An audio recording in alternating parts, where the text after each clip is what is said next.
Hi everyone. ನೋಡ್ರಿ, ನಾವು ಈ ವಿಡಿಯೋದಲ್ಲಿ ಎಲಿಮಿನೇಷನ್ ಮೆಥಡ್ ಗಳನ್ನ ಡಿಸ್ಕಷನ್ ಮಾಡಕತ್ತೀವಿ. ಕೆಇಎ ಕ್ವಶನ್ ಪೇಪರ್ಸ್ ಗಳಲ್ಲಿ ಕೇಳಿರುವಂತ ಕ್ವಶನ್ಸ್ ಗಳನ್ನ ನಾನು ಚೂಸ್ ಮಾಡ್ಕೊಂಡು ನಿಮ್ಗೆ ಆನ್ಸರ್ ಮಾಡ್ತಾ ಇದ್ದೀನಿ. ಫಸ್ಟ್ ಒನ್ ನೋಡ್ರಿ, ಈ ತರ ರಿವರ್ಸ್ ಗಳ ಮೇಲೆ ಕ್ವಶನ್ಸ್ ಗಳನ್ನ ಕೇಳಿದಾನೆ. ಗೋದಾವರಿ, ಗಂಗಾ, ಕೃಷ್ಣ, ಬ್ರಹ್ಮಪುತ್ರ ಅಂತಂದ್ ಹೇಳಿ, ಲೋಹಿತ್ ನದಿ, ಕೊಯ್ನಾ, ವೇನಗಂಗಾ, ಸೋನ್ ಅಂತಂದ್ ಹೇಳಿ ನಿಮ್ಗೆ ಯಾವ್ದಾದ್ರು ಒಂದ್ ಗೊತ್ತೇ ಇರುತ್ತೆ. ಯಾವ್ದಾದ್ರು ಒಂದ್ ಅಟ್ಲೀಸ್ಟ್ ಒಂದಾದ್ರೂ ಗೊತ್ತೇ ಇರುತ್ತೆ.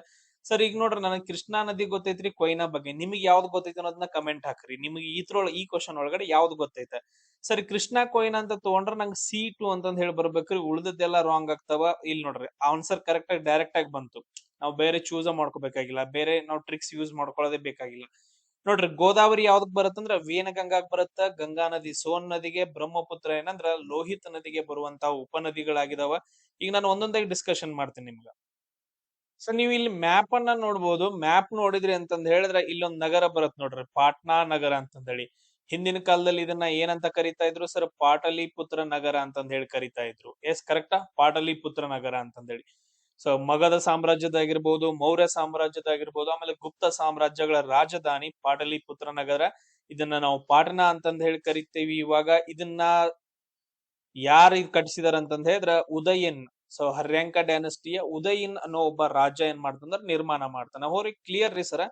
ಇಲ್ಲಿಂದ ನೋಡ್ರಿ, ಇಲ್ಲಿಂದ ನದಿ ಯಾವ್ದು ಹರ್ಕೊತ್ ಬರ್ತಾ ಐತೆ ಅಂದ್ರೆ ಗಂಗಾ ನದಿ ಹರಿತಾ ಬರ್ತಾ ಐತೆ. ಗಂಗಾ ನದಿ ಹರ್ಕೊಂತ ಹೋಗುತ್ತೆ. ಈ ಕಡೆ ಸೈಡ್ ಇಂದ ಬರುವಂತ ಒಂದು ನದಿ ಯಾವ್ದಂದ್ರೆ ಘಾಗ್ರಾ ನದಿ ಅಂತ ಕರಿತೀವಿ ಇದನ್ನ. ಓಕೆ, ದೊಡ್ಡ ಗಾಬ್ ಇರ್ಬೇಕಿತ್ತು. ಓಕೆ, ಪರವಾಗಿಲ್ಲ. ಘಾಗ್ರಾ ನದಿ ಬಂದ್ ಸೇರುತ್ತೆ. ಈಗ ನೋಡ್ರಿ, ಒಂದ್ ನದಿ ಈ ಕಡೆ ಹರಿತಾ ಐತೆ ಅಂತಂದ್ ಹೇಳಿದ್ರೆ, ಈ ಕಡೆ ಹರಿತಾ ಐತೆ ಅಂತಂದ್ ಹೇಳಿದ್ರೆ ನಾವು ಆ ಕಡೆ ಮುಖ ಮಾಡಿ ನಿಂತ್ಕೊಳ್ಳೋದು. ಆ ಕಡೆ ಮುಖ ಮಾಡಿ ನಿಂತ್ಕೊಂಡಾಗ ನಮ್ಮ ಬಲಗಡೆ ಸೈಡ್ ಬರುತ್ತಲ್ಲ, ಅವು ಬಲದಂಡೆ ಇದು. ಆಮೇಲೆ ಎಡಗಡೆ ಸೈಡ್ ಬರೋದು ಏನಂತಂದ್ ಹೇಳಿದ್ರೆ ಎಡದಂಡೆಯ ಉಪನದಿಗಳು ಅಂತಂದ್ ಹೇಳ್ತೀವಿ. ನಾವು ಈ ಕಡೆ ನಿಂತ್ಕೊಂಡಾಗ ಬಲಗಡೆ ಯಾವ ಕಡೆ ಬರುತ್ತೆ, ಈ ಕಡೆ ಸೈಡ್ ಬರುತ್ತೆ ಬಲದಂಡೆದು, ಈ ಕಡೆ ಸೈಡ್ ಎಡದಂಡೆ. ಅದೇ ರೀತಿಯಾಗಿ ಇಲ್ಲಿ ನೋಡ್ರಿ, ಇಲ್ಲೊಂದು ನದಿ ಬಂದ್ ಸೇರ್ಕೊಳ್ಳುತ್ತೆ. ಇದನ್ನ ನಾವು ಸೋನ ನದಿ ಅಂತ ಕರಿತೀವಿ. ಇವಾಗ ಡಿಸ್ಕಷನ್ ಮಾಡ್ತಿದ್ವಲ್ಲ, ಗಂಗಾ ಮತ್ತು ಸೋನ್ ಅಂತಂದೇಳಿ. ಗಂಗಾ ನದಿಯ ಬಲದಂಡೆಯ ಉಪನದಿ ಯಾವ್ದಂದ್ರೆ ಸೋನ ನದಿ ಅಂತಂದ್ ಹೇಳ್ತೀವಿ. ಈ ಸೋನ ನದಿ ಮತ್ತು ಗಂಗಾ ನದಿ ಎರಡು ಸೇರುವಂತ ಸ್ಥಳದಲ್ಲಿ ಒಂದು ನಗರವನ್ನ ಸ್ಥಾಪನೆ ಮಾಡ್ತಾನ ಉದಯನ್ ಇದ್ದವನು. ಅದೇ ಪಾಟಲಿಪುತ್ರ, ಇವಾಗ ಪಾಟ್ನಾ ಅಂತ ಕರಿತೀವಿ. ಇಲ್ಲೊಂದು ನದಿ ಬರ ಇದೆ ನೋಡ್ರಿ, ಎಕ್ಸ್ಟ್ರಾ ಇನ್ಫಾರ್ಮೇಶನ್ ಕೊಡ್ತೇನೆ. ಇದನ್ನ ನಾವು ಕೋಸಿ ನದಿ ಅಂತ ಕರಿತೀವಿ. ಬಿಹಾರಿನ ಕಣ್ಣೀರಿನ ನದಿ ಅಂತಂದ್ ಹೇಳ್ತೀವಿ, ಕೋಸಿ ನದಿ ಅಂತಂದ್ ಹೇಳ್ತೀವಿ. ಇದು ಬಹಳ ಅಂದ್ರ ಬಹಳ ಇಂಪಾರ್ಟೆಂಟ್ ಆಗತ್ತ. ಕೋಸಿ ನದಿ, ಬಿಹಾರದ ಕಣ್ಣೀರ್ ನದಿ. ಇದು ಬಂದ್ ಏನಂತಂದ್ ಹೇಳಿದ್ರೆ ಯಾವ್ದನ್ನ ಸೇರತ್ತ ಅಂತಂದ್ ಹೇಳಿದ್ರ ಗಂಗಾ ನದಿಯನ್ನ ಸೇರುತ್ತ. ಆಲ್ಮೋಸ್ಟ್ ಬಗಲ್ಪುರ್ ಹತ್ರ, ಬಾಗಲ್ಪುರ್ ಅಂತಂದ್ ಹೇಳ್ತೀವಿ, ಅಲ್ಲಿ ಬಂದ್ ಸೇರುತ್ತೆ. ಇಷ್ಟು ಪಾಯಿಂಟ್ಸ್ ಗಳನ್ನ ನೀವು ಇದ್ರಲ್ಲಿ ನೆನ್ಪಿಟ್ಕೋಬೇಕು. Point clear? ಸೊ ನೀವು ಡಯಾಗ್ರಾಮ್ ಹಾಕೊಳ್ಳೋರಿದ್ರೆ ಈ ತರ ಡಯಾಗ್ರಾಮ್ ಹಾಕೋಬಹುದು ನೀವು. ಸೊ ಇದಾದ ನಂತರ ನೆಕ್ಸ್ಟ್ ನೋಡೋಣ ಏನೇನ್ ಬರ್ತಾವ ಅಂತಂದ್ ಹೇಳಿ. ಸರ್ ಇವಾಗ ಏನಂದ್ರೆ ಗೋದಾವರಿ ನದಿ ಬಗ್ಗೆ ಒಂದ್ ಸ್ವಲ್ಪ ನಾವು ನೋಡ್ಕೊಳ್ಳೋಣ, ಯಾಕಂದ್ರೆ ಕ್ವಶನ್ಸ್ ಗಳು ನಮಗ್ ಬರ್ತಾವ. ಯಾವುದು? ಗೋದಾವರಿ ನದಿ. ಸರ್ ಈ ಪ್ರದೇಶದಲ್ಲಿ ಹುಟ್ಟಿ ಏನಂದ್ರೆ ಬಂಗಾಳ ಕೊಲ್ಲಿಯನ್ನ ಹೋಗಿ ಸೇರುತ್ತ. ಅದನ್ನ ನಾವು ಇಲ್ಲಿದು ತ್ರಯಂಬಕೇಶ್ವರ ಅಂತಂದ್ ಹೇಳ್ತೀವಿ. ಎಲ್ಲಿ ಹುಟ್ಟುತ್ತ? ತ್ರಯಂಬಕದಲ್ಲಿ ಹುಟ್ಟಿ ಗೋದಾವರಿ ನದಿ ಹರಿತಾ ಹರಿತಾ ಹೋಗುತ್ತ. ತುಂಬಾ ಇಂಪಾರ್ಟೆಂಟ್. ಇದ್ರ ಮೇಲೆ ಒಂದು ನದಿ, ಒಂದು ಸಿಟಿ ಬರುತ್ತ. ಅದನ್ನ ನಾವು ನಾಸಿಕ್ ಸಿಟಿ ಅಂತಂದ್ ಹೇಳ್ತೀವಿ. ಇಲ್ಲಿ 12 ವರ್ಷಕ್ಕೊಮ್ಮೆ ಏನ್ ನಡೆಯುತ್ತ? ಕುಂಭಮೇಳ ನಡೆಯುತ್ತ. ಏನ್ ನಡೆಯುತ್ತ ಅಂದ್ರ ಕುಂಭಮೇಳ ನಡೆಯುತ್ತ. Point clear? ಸೊ ಇದನ್ನ ದಕ್ಷಿಣ ಗಂಗಾ ಅಥವಾ ವೃದ್ಧ ಗಂಗಾ ಅಂತಾನು ಕೂಡ ಕರೀತಾರ. ದಕ್ಷಿಣ ಗಂಗಾ ಅಥವಾ ವೃದ್ಧ ಗಂಗಾ ಅಂತಂದ ಹೇಳಿ. ಸರ್ ನೋಡ್ರಿ, ಕಾವೇರಿಯನ್ನ ದಕ್ಷಿಣ ಗಂಗಾ ಅಂತ ಕರೀತಾರ. ನಮ್ ಕರ್ನಾಟಕದ ಅಷ್ಟ ಕರಿತೀವಿ, ಹೋಲ್ ಇಂಡಿಯಾದಾಗ ಕರೆಯಂಗಿಲ್ಲ. ದಕ್ಷಿಣ ಗಂಗಾ ಅಂತಂದ ಹೇಳಿ ಗೋದಾವರಿನ ಕರೀತಾರ. ಆಮೇಲೆ ನೆಕ್ಸ್ಟ್ ನೋಡಿ, ದಕ್ಷಿಣ ಭಾರತದ ಅತಿ ಉದ್ದವಾದ ನದಿ ನಾವು ಯಾವ್ದಂತ ಕರಿತೀವಿ? ಗೋದಾವರಿ ನದಿಯನ್ನ ಕರಿತೀವಿ.